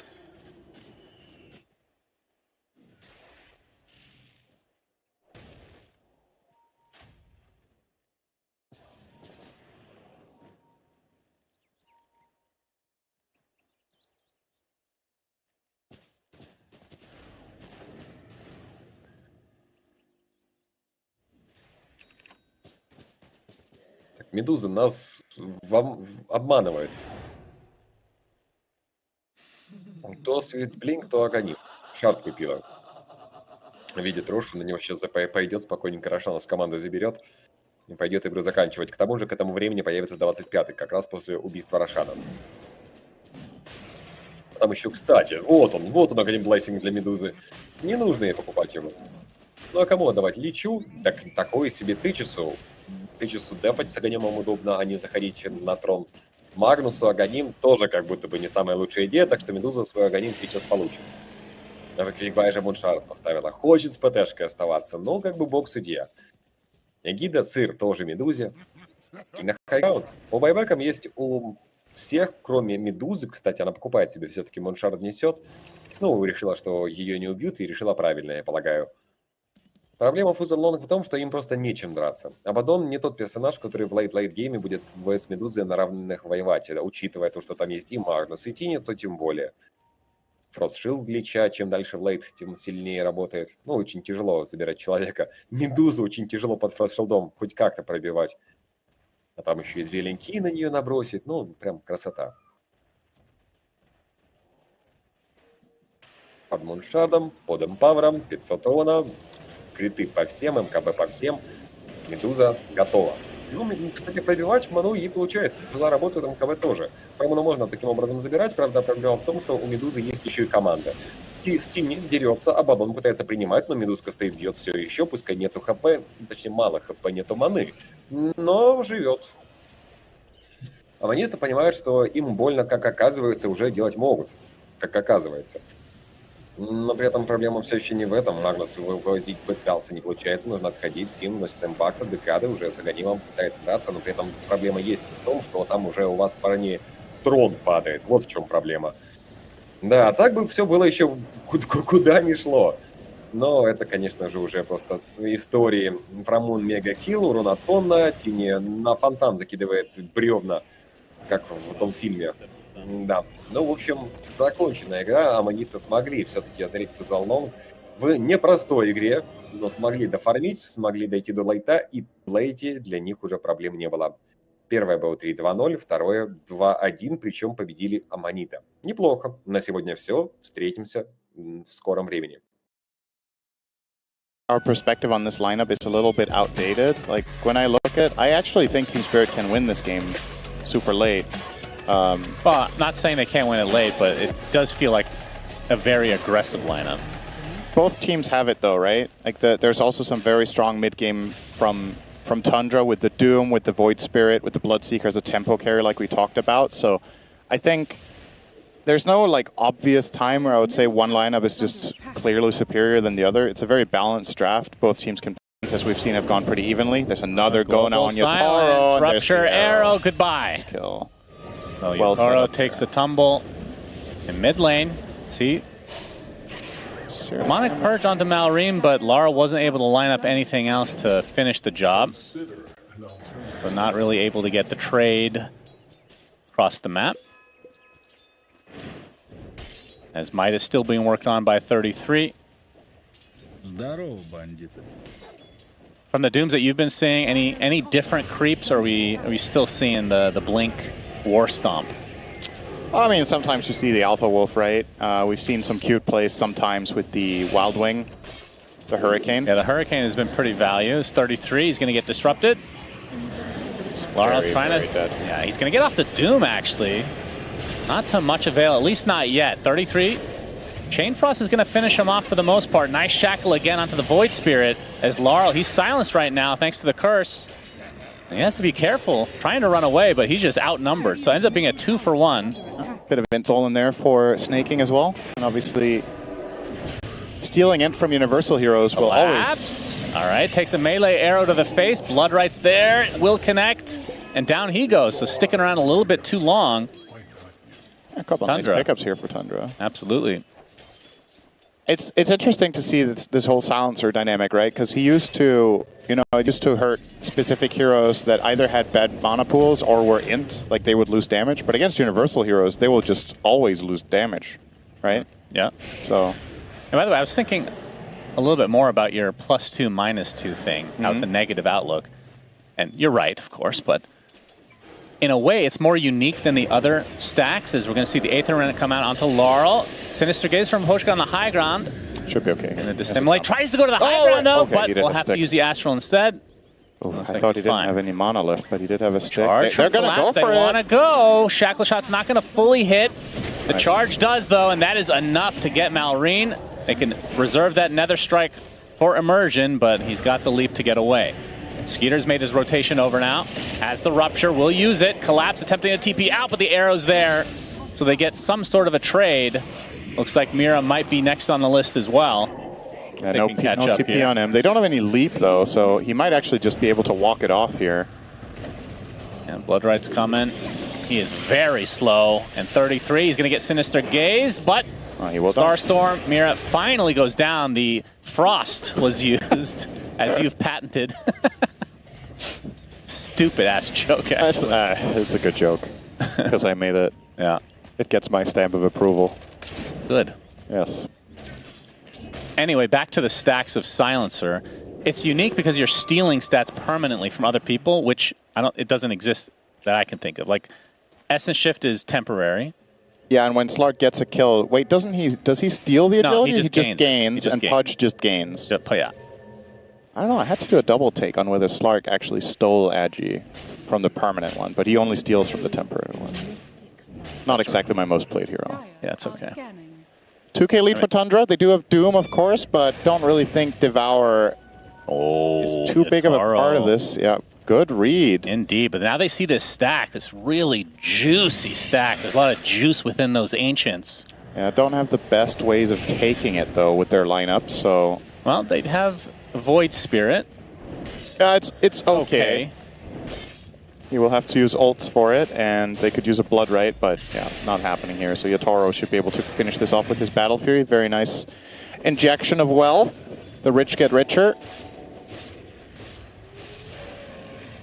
Yeah, and that Battle Fury being put to good use. And it looks like he's going to be going for the S and Y this game. for the status resist on both Doom and Rupture. I guess that can't be... I missed the days where SNY was more of a thing, but I'm glad that we're seeing a little bit more than we have in the last couple years. It is a boring item, though, now. Now that it doesn't have the MAME. Is Sinister Gaze. Nice Chain Frost. That one gets truly... That was a good chain. It was actually a chain this time. Yep. Worthy of its name. A nice kill. It's not going to at least lead to the tower, though, even though they have the siege creep. Tundra are well positioned with both their Void Spirit and Mirana to cover this. So Spirit aren't going to take the risk. Oh, And, okay, Rupture. well, that's a dead Spirit Breaker. 33 making sure to get that Hand of Midas usage at the right time during the kill, during the chase itself. If anyone in the world would do that, it would be him. So Who was I watching? I was watching, it was somebody on Aster that had Midas, and they backpacked it because they had 5 items plus Aegis, and it was off cooldown, and there was like no fighting for like 3 minutes. He never put his inventory, and then he just sold it. He never used it. Oh. Like, come on, bro. Come on. Shackle shot into the focus fire. Snake King's dead. Got the D ward, though. Indeed. So 1-for-1 trade.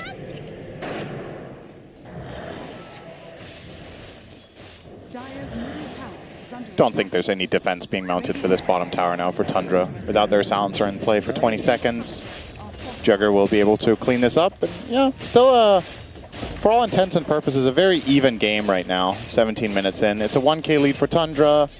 Who have Doom with Yeah, Midas. there's a bit of Devour in there. There's a bit of Midas in there. So effectively, probably relatively even. And my big question is going to be, what's the gold curve going to look like for Bloodseeker against Jugger? Because this is not a matchup that I've seen all too much. In terms of like pacing, I feel like Jugger with Battle Fury should be a bit faster. So maybe he can at some point get a 1-item advantage over the Bloodseeker, and that could be instrumental in a potential Spirit victory here. But still very close. So mid tower will be claimed now claimed by Malrine. They're going to go for a smoke, and I think the perfect target to find here is probably the Wind Ranger. Or Yatoro, if they can find him. Of course, they the get the global. silence off, and he's dead. He just walked right into them. Obviously had no clue they were there. He didn't. What a gift for Tundra. He did not react. I'm wondering if his camera was on himself, because he could have absolutely got a spin off there. I don't think it was on cooldown, and he walked into a smoke. It was not Moonlight Shadow at the time, I think, right? I think they broke. He was right in front of somebody, and then... Yeah, Global Silence has then a they little bit of a globaled a little cast bit. time. Exactly, so that there was actually time, but I think Probably the Tara just was scratching not ready. himself. You know, I've been there before. Yeah. Sometimes it gets you killed, but it's necessary. Yeah. And you don't regret your decisions because you really need to scratch. Yeah. That's definitely what happened. That's the lore of this game. So now, with just that kill, Get a replay of that. you can see Tundra's net worth. Lead has, I wouldn't say balloon, Laurel? but it's up to Oh, Arrow's 4K gonna now. miss. That's a kill probably now. Yeah, focus fire into Snake King. Has to use the Wind Run to catch up, which means Malrine can catch up as well. But Mira with a nice disruption, and Laurel's going to be A-OK. They do find the Lich on the other side, though. Skitter and 33 connecting. It's going to use another Rupture for that kill on the Lich. Not that big of a deal, though. I think actually one of the more underappreciated parts of Bloodseeker is the fact that as a carry that has an active ult, the cooldown on Rupture is actually really low relative to how good the spell is, right? It's a 70-second cooldown on level 2. So every time it's ready, you just go and kill a support, you go back to farming. In comparison to a skill like Omnislash, you're looking at 120. Which I don't think we've seen yet. No. This game. Suddenly becoming a meaningful lead now for the side of Tundra. Another kill here. Malrine making quick work of Mira. Just assassinating him with his very standard Echo Saber build here, but also has the Grove Bow to boot, so more damage. Oh, he actually dissimates first. That means the charge will connect. Nether Strike as well, but do they have the follow-up damage? Arrow's coming to try to give him some space. Looks like he's going to be fine for the time being. Astral steps to the high ground. Yatoro actually does use the Omni Slash. 33 raised his hands up, but couldn't quite get off the Doom. Collapsed with a nice charge to help the rest of his team get away. It's going to cost the Rupture. And actually, Collapse might live through this, finally. Oh, the arrow! The arrow actually connects after the Doom. And after all of that space created by Collapse, they still lose Yatoro. Oh, dear. That was actually looking very good. A very good disengage overall from Team Spirit. And just a slight mistake there. And Tundra did a good job at bouncing the Omnislash between their heroes. So I think he meant to try to kill Malrine because they got a really nice shackle shot, I have to say, but this is the aftermath of it. It happened before this, but Larl found a shackle shot on a creep to chain to Malrine for full duration, but Omni Slash just not enough yet, and it was connected between multiple heroes, so yep, didn't quite work out. Malrine wants to get some more, but they have to wait. So Malrine is close now to a Nullifier, which is obviously going to be an amazing item against the Wind Ranger in particular. We've got the Dagger coming up for 33. The Frost Shield has been pretty annoying as well. Frost Shield too, absolutely, yeah. And can multi-purpose. you can dispel Bulldoze, right? Yes, that as well. It's a very good Nullifier game. I feel like it's always a pretty damn good Nullifier game. It's kind of funny how that item went from not being that seen almost every game. Well, that's what happens when Collapse gets off the Nether Strike. Ooh, okay. See you later. Instant kill. That's what happens when you make the item non-dispellable. The Nullifier itself. Yep. You can't counter it, other than like Lincoln's, I guess. It's crazy. He's Collapse, takes the Rupture. He's going to try to walk it off, but he's bleeding from every orifice and thus will die. Really pushing the limits a bit here. Not exactly Collapse's best game so far. I feel like a lot of the time he's been caught by this Rupture, and the panel talked about it. Is that a good matchup or not for Spirit Breaker? It definitely has its plays against the Bloodseeker, but if you're not charging him and he's in the range of you after you connect, you have no disengage plan. He's been punished like 4 or 5 times by Rupture in this game, so not exactly the best conditions. 33 with the Dagger. Yep, gets off the War Stomp. Larl is dead. Oh my god, the damage is just so dirty. War Stomp gamers. I believe that skill does not scale particularly well. It just scales in damage. It's extremely irrelevant. And it scales by 25 damage. That's so irrelevant. That's kind of weird that they didn't scale the stun. If they scaled the stun, it would be nutty. Well, though. it would be lesser to start. Yeah, so a lower level 1 stun? Yeah. Yeah, I could see that.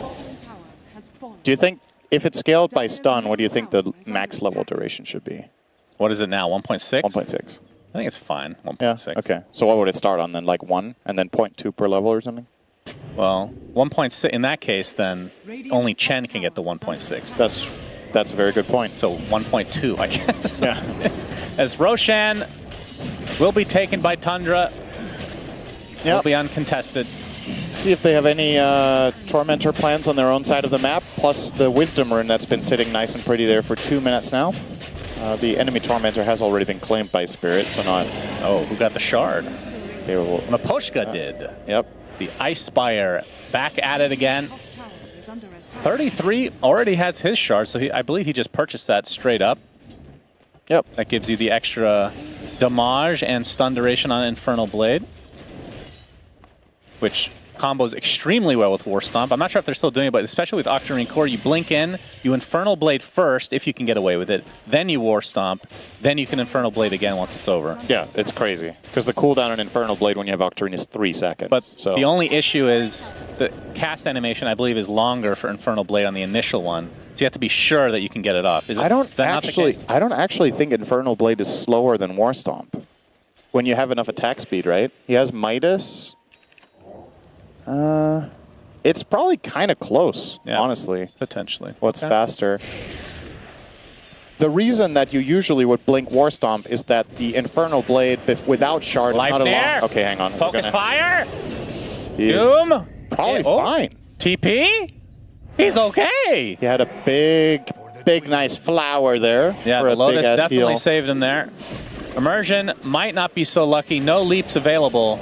Oh, they disrupted him. Yeah, that's a little strange. Rupture onto Collapse with the Nullifier as well. They finally get the Murano. That's just the support. The cow is dead. Meat will fill the bellies. Not a good of disruption Tundra there tonight. From Mira. Bit of a rare mistake from him, but I don't think that was particularly helpful. Maybe he thought Mirana had leaps, and he wanted to make sure that they could disrupt into spell comboing, so understandable, I suppose, from that perspective. Well, how does that work? I feel like I've seen this interaction. If you leap and get disrupted at the same time, don't you end up where the leap is instead of the disruption? I think so, but it's more that if, in his mind, if Mirana has leaps there and he doesn't disrupt, she just leaps away. So there was a way of keeping her in place and letting them line up their spells afterwards, but Yeah, in the end, not worth it. So just to finish off on the Doom tangent we had with War Stomp, I think the reason that Dooms would usually start with Blink Stomp is that without Shard, Infernal Blade doesn't last long enough that you could Blade into War Stomp. Yeah. But once you have the Shard, you get that luxury, so I think it's just faster to do it that way around and safer. Well, we'll have to test that after this game. And another thing, when you blink War Stomp, you can miss, right? Like, you need to be in a very close proximity, but... Well, you can miss with Infernal Blade if you misclick. Yeah, that's true. That's a miss. Thank you, Sunsfan. Sunsfan TV, sorry. Need the full name. Appreciate that. Yeah,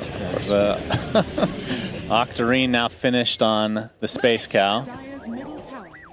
Closing in on a Lincoln's now for Malrine. Just really nice item progression being made by Tundra here. The last 10 minutes have just not been particularly good for Spirit. Haven't really been able to find much of an opening. And if they lose their Jugger here, 33 hot on his tail. He has Doom. Yep. Oh, he actually starts with the Stomp, gets off the Doom. Healing Ward is out of range now. The Kitty's coming, but it's not going to be nearly enough. So Yotaro drops to the deck. Another big kill for Tundra. Yeah, so starts with the Stomp there because he doesn't have vision.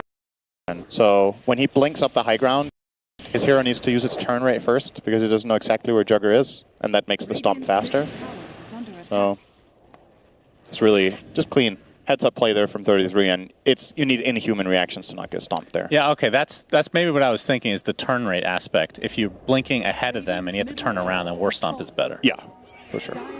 Okay. I'm just trying to take notes for my own Doom play because it's a very low win rate, as you might imagine. Like, extremely low. Worse than your Pudge?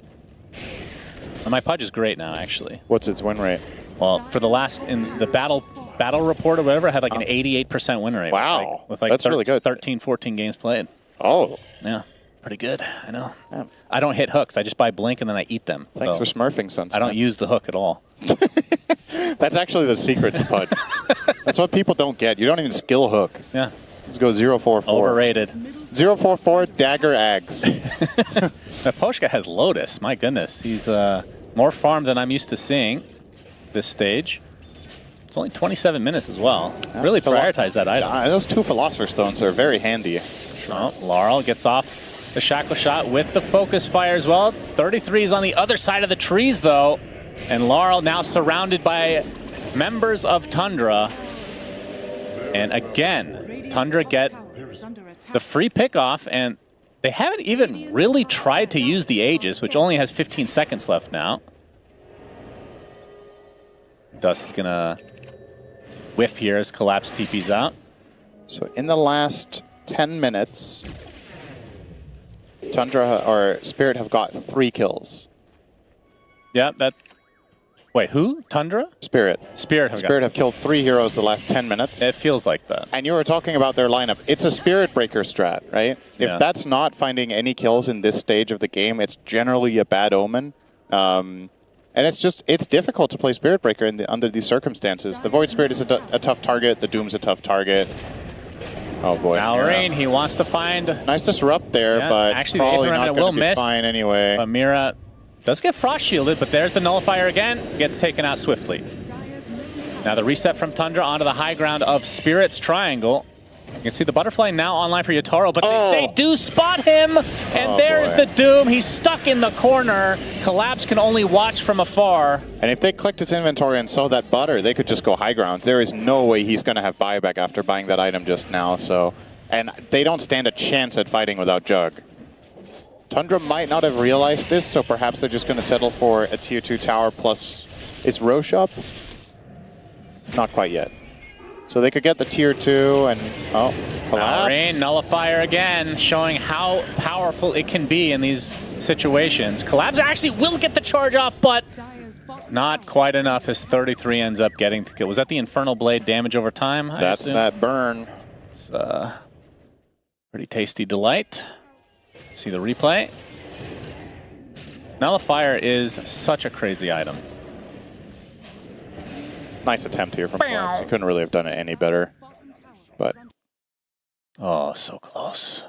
Poor young lad. He's got a cactus in his background. Huh, that's nice.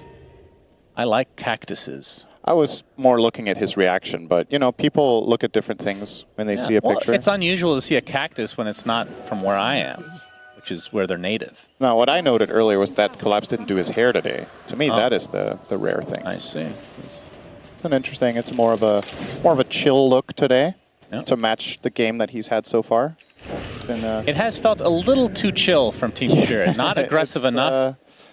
It's been hard. I think Tundra's just really had their number in this game, and they've been making some solid moves. And especially, I just want to say, you need to have a really good plan to get 33 Doom. Can we get the full picture of Collapse's background, please? You just really love that cactus. That's a nice cactus. I have one like that in the backyard. It actually grows almost like tentacles. Does it has matter little babies? if it's like this? If it's like really small cactus, is it a succulent or is it still a cactus? No, I think succulent is something entirely different. It's just, is that a type of plant? Because when I think succulent, I think like these little potted plants that have a little plant in them. That's succulents, right? It's not like a type.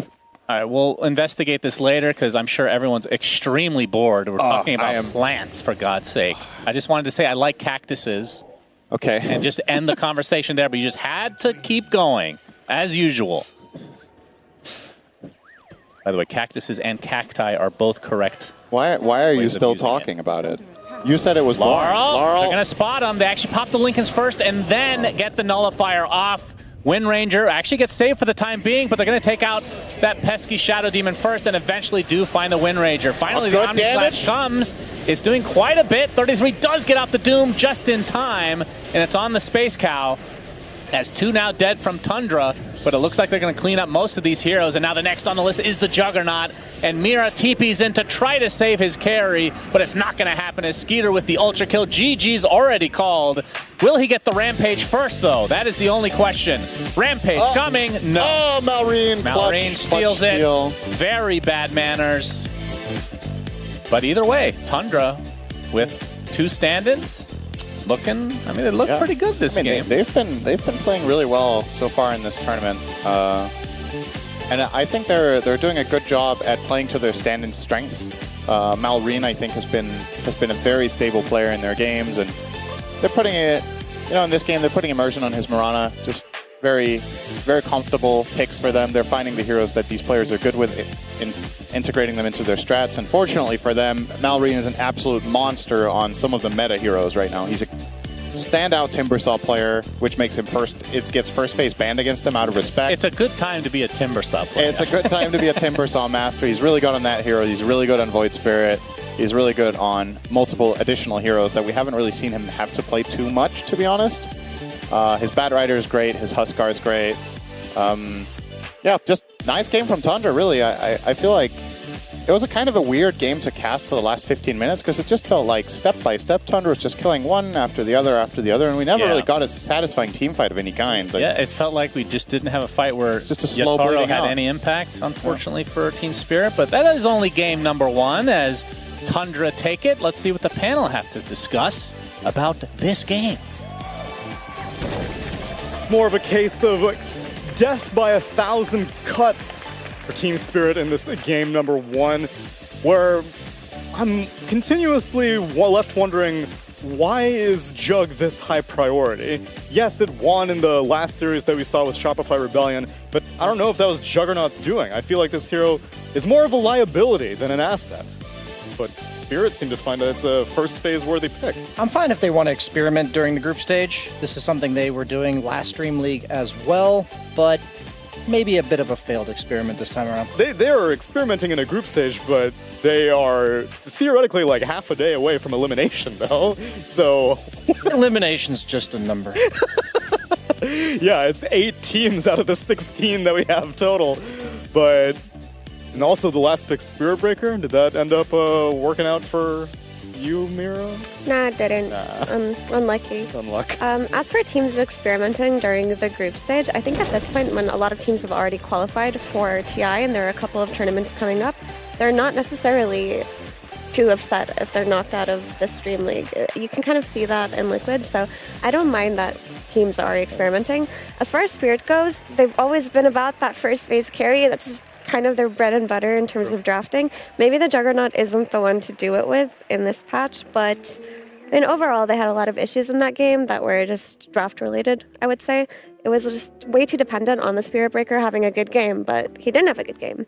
And then the Wind Ranger couldn't really do anything because you're playing with a Spirit Breaker anyway, so the 3 cores on the enemy team go Lincolns. You're playing against 3 Lincolns, your Spirit Breaker can't charge, you can't shackle, you can't play for kills because they're ahead in net worth, your Juggernaut's farming, but then he's getting doomed.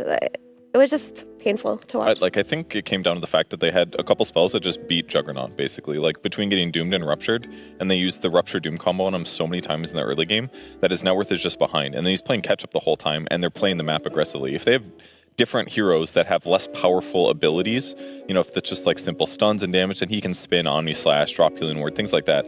But if they like execute correctly with dooming him at the right time and rupturing him, there's like actually no good solution other than maybe Omni Slashing before doom happens or something. So it's like, I just feel like they had the right heroes to shut down Jug really good. And if they had slightly different heroes, like more traditional, like standard carry, standard offlaner with traditional stun, like I feel like they just don't kill him so many times, and then Jug can do this late game stuff that's annoying. Yeah, we see the Bloodseeker that I was a bit skeptical about coming into play with the laning stage. Like, I thought, you know, Spirit Breaker's fine because you're not really going to be Bloodseeker in lane anyway. But if that's your perspective in the 10th pick, we can't win our lane. Like, let's pick something we think might be able to gank other lanes or something. That speaks a lot to like the power of why Bloodseeker's being picked so much. And normally it's okay because at first glance, you look at the drafts and it looks like Spirit have a solid draft, especially if they reach the late game. But their draft is dependent on being able to take the skirmishes that the enemy teams are skirmishing, are taking. And you have to be able to fight back and potentially get kills, but they weren't able to do so. Like when Tundra collapsed around that top lane, doomed that Juggernaut the first time, the Bloodseeker rotated in, you had the Starfall, level 3 Starfall from Rana, you just had enough damage to do it. And you have your Wind Ranger counter-rotating in, but the only person that she takes out is like a 1-2 trade. That's not working out for you. And if the entirety of your early game starts to look like that, you're getting out-farmed by the Doom. There's the safety and the Silencer, where the fights you take have to be very specific and very difficult. And then you're entirely dependent on your Juggernaut 1v5ing, and Tundra's not going to let you get to the point where you 1v5. I don't know if we're also getting incepted by Sir Action Slacks, but there's been a lot of hatred towards Wind Ranger, and more evidence seems to be mounting against her. Kev, I feel like the hero is I'd love to talk about this. A little bit overrated right now. Look, in pubs, her win rate's fantastic. She scales very well in damage. She's extremely good at solo killing, but the problem is that she doesn't like power farm super fast is like one negative, and the other thing is that you have to get kills for her to feel really good. In uncoordinated pubs, being able to solo kill is one of those things that allows you to just go crazy and have really high win rates, and she does that. And she has stuns, and she like requires a little coordination to kill. So like in a more organized game, either she gets ganked or her ganks are less successful because teams are so much better at avoiding just getting killed sloppily all the time. Those are the things that like push a hero into like pub high win rates versus like a competitive pro game. So she's still good because she does get a lot of damage, but even like the Atos build, yeah, it's a lot of damage, but the Atos itself feels pretty mediocre when you rush it. It's like, it's okay, but it's like she's somehow, at least in programs, she doesn't feel perfectly solved in a way. Like she's not, there isn't like a best way to play her, and I don't know if there is. I mean, I still feel like it's a solid hero. Normally heroes that are super popular have low win rates if they're picked very, very often, and there are just slightly better ones, but I think she has a place in this patch, and people have proven it time and time again. We've seen Wind Rangers pop off. For me, it's more about the elephant in the room that should be addressed, which was the Doom. They gave away the Doom. Most teams do not opt to do that. This hero gets taken out in first phase banning stage usually, and we saw 2 teams give it away today and try to beat it. We saw Shopify give it away to Aster, and they lost to it, and now we saw Spirit give it away to Tundra, and they just lost to it. So I feel like when that happens, because like Doom just prints money, has strong laning. If you're giving it away, you have to be super confident in your strategy to beat it, and I think their Juggernaut strategy was not good enough. Like, Betboom did give it away and beat it, but they had this Undying Terrorblade that they've practiced over and over again versus Doom that they're comfortable in, but this Juggernaut did not look like the same thing, so ban off the Doom for game 2. Anecdotally, I feel like on our night shift, Brian, we've been seeing Doom kind of go ignored more often than I would thought, because I hold it in that high regard. From my experience on the SCA DPC, it was #1 priority, but am I... Well, last time I checked, Doom's win rate this tournament was really low, but it's because the teams that are winning with it are consistently the same teams. Like, I think giving Doom to somebody other than 33 is a bit different than giving it to 33. Okay. Like, yeah. Mira's given to the point where, like, you're giving them Doom. This is Tundra. Yeah. They were the ones that pioneered Doom. Like, if a team's really good at this hero, you have to have some organized plan against it, because if nothing's happening in the game, he is just winning. And that's like the way Tundra just flourishes as a team in general is they try to force a stalemate on the map where eventually you feel forced to fight them because they're getting more gold off the map. And then they basically read your movement because they know you need to fight them. And it just, those early game movements that you guys highlighted, everything you guys said, that's exactly what Tundra does. I love seeing them like this, and it's really cool to see it that they could do it with two stand-ins. Like, still looks like the same strats. The magic is still there. They have the foundation, and that's how Tundra operates. But do you want to know how Team Spirit operates? Well, then I've got just the video for you. Duracho showed himself. He's gonna get one. He's gonna get one shot.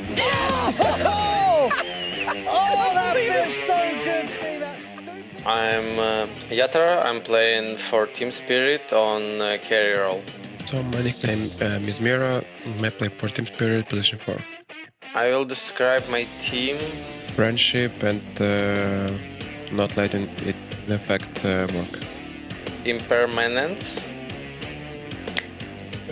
Carefully brought back for this fight, 23 points to the BK, but close the gap on a collapse, but indeed it's right underneath the nose of the Ursa. That was a big mistake. As Yatura takes out another, and he's ready for Bobo. Kodo also gone, and that's a dieback from him.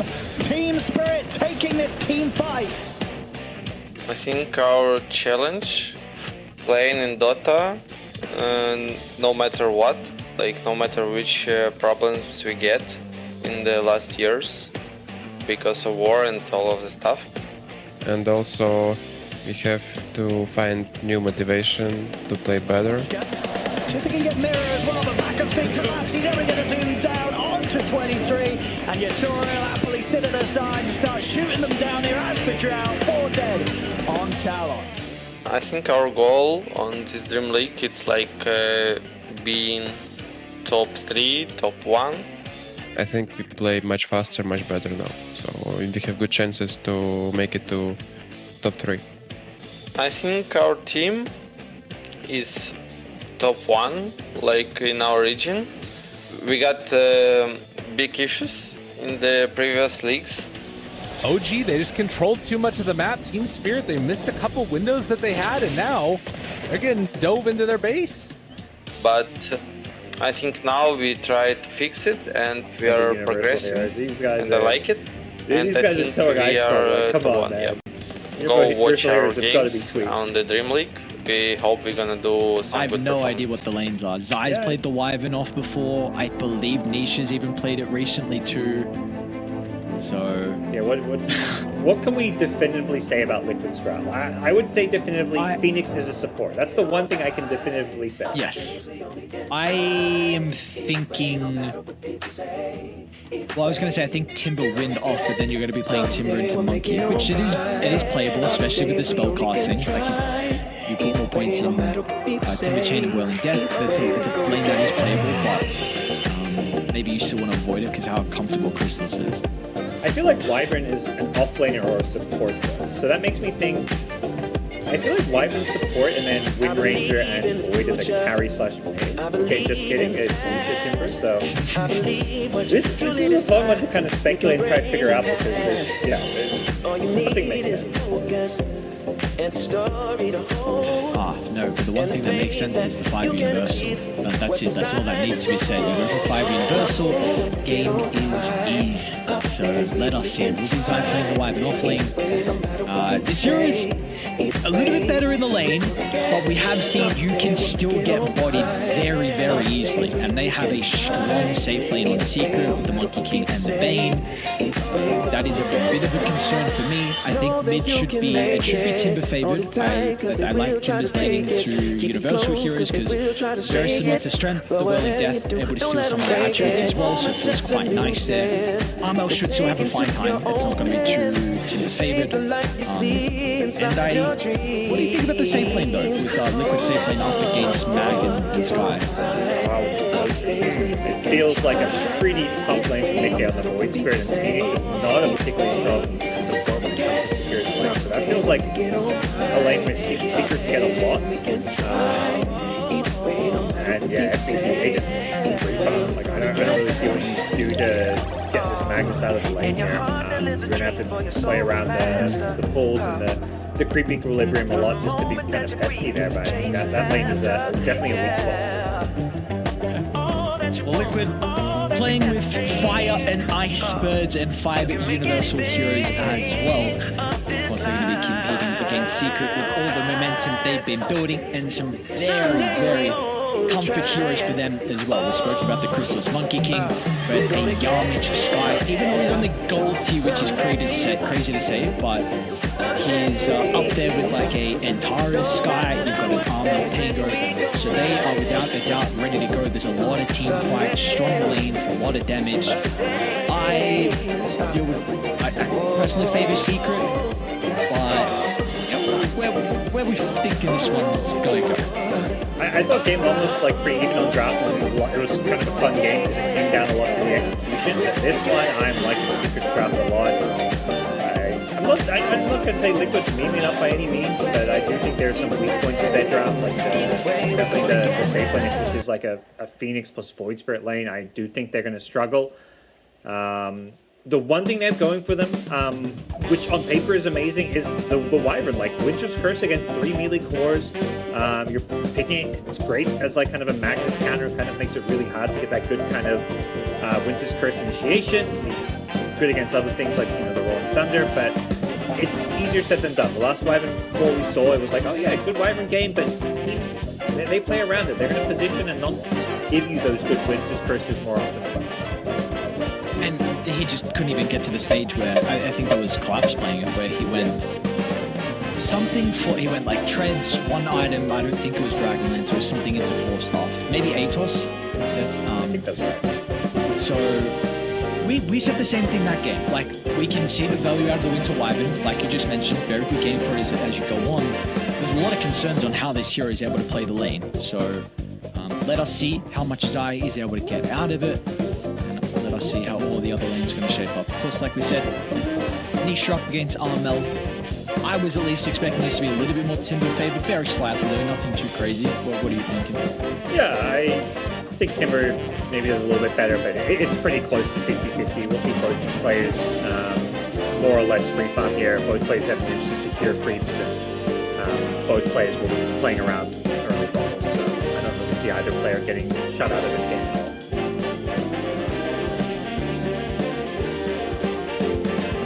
A lot of damage bottom. Mikhail's Void Spirit already feeling the heat, and like I just don't see how you harass back at all.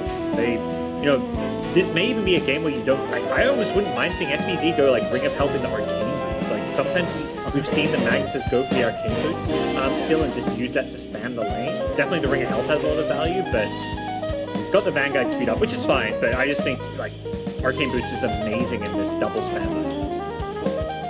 And it's a lane that both heroes on Liquid need a lot of levels as well. This is kind of the one issue that people mention with this Void Spirit safe lane is that you don't get solo experience. And then, the Phoenix, your lane gets much more better when you get that second point in the Fire Spirit. Oh, it's such a huge boost into your damage output already early on.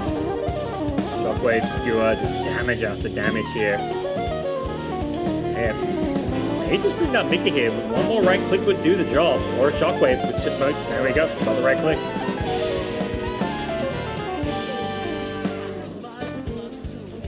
Doesn't look like it's going to get too much easier, so at least he's going to come back. It's going to be a double range creep and still a big wave as well for him to get, but I imagine they're going to continue the pressure. They'll turn to Insania next with the silence. Not enough Insania. Very even self just got delivered as well from Kari, so he's going to be able to shrug off that damage. I think people often underestimate the tower ult, because that. Welcome back, everyone, to game number 2, and also you love it. You wear it. Show your style. Shop.esl.gaming.com. Is that the one? Shop.esl.gaming.com. We gotta go fast. We gotta go fast because game number 2 draft has already begun. What? It looks like top lane Liquid had a very good time. This is actually something we've seen similarly with their previous draft, where they had like a Visage Techies double ranged into, I think it was a melee matchup then. So with the Wind Ranger and Wyvern, they seem to just be playing the distance, using the spam from the power shot and using the Arctic Burn off cooldown just to try and also taken out, as well as Techies and Storm Spirit first phase ban. Whoa.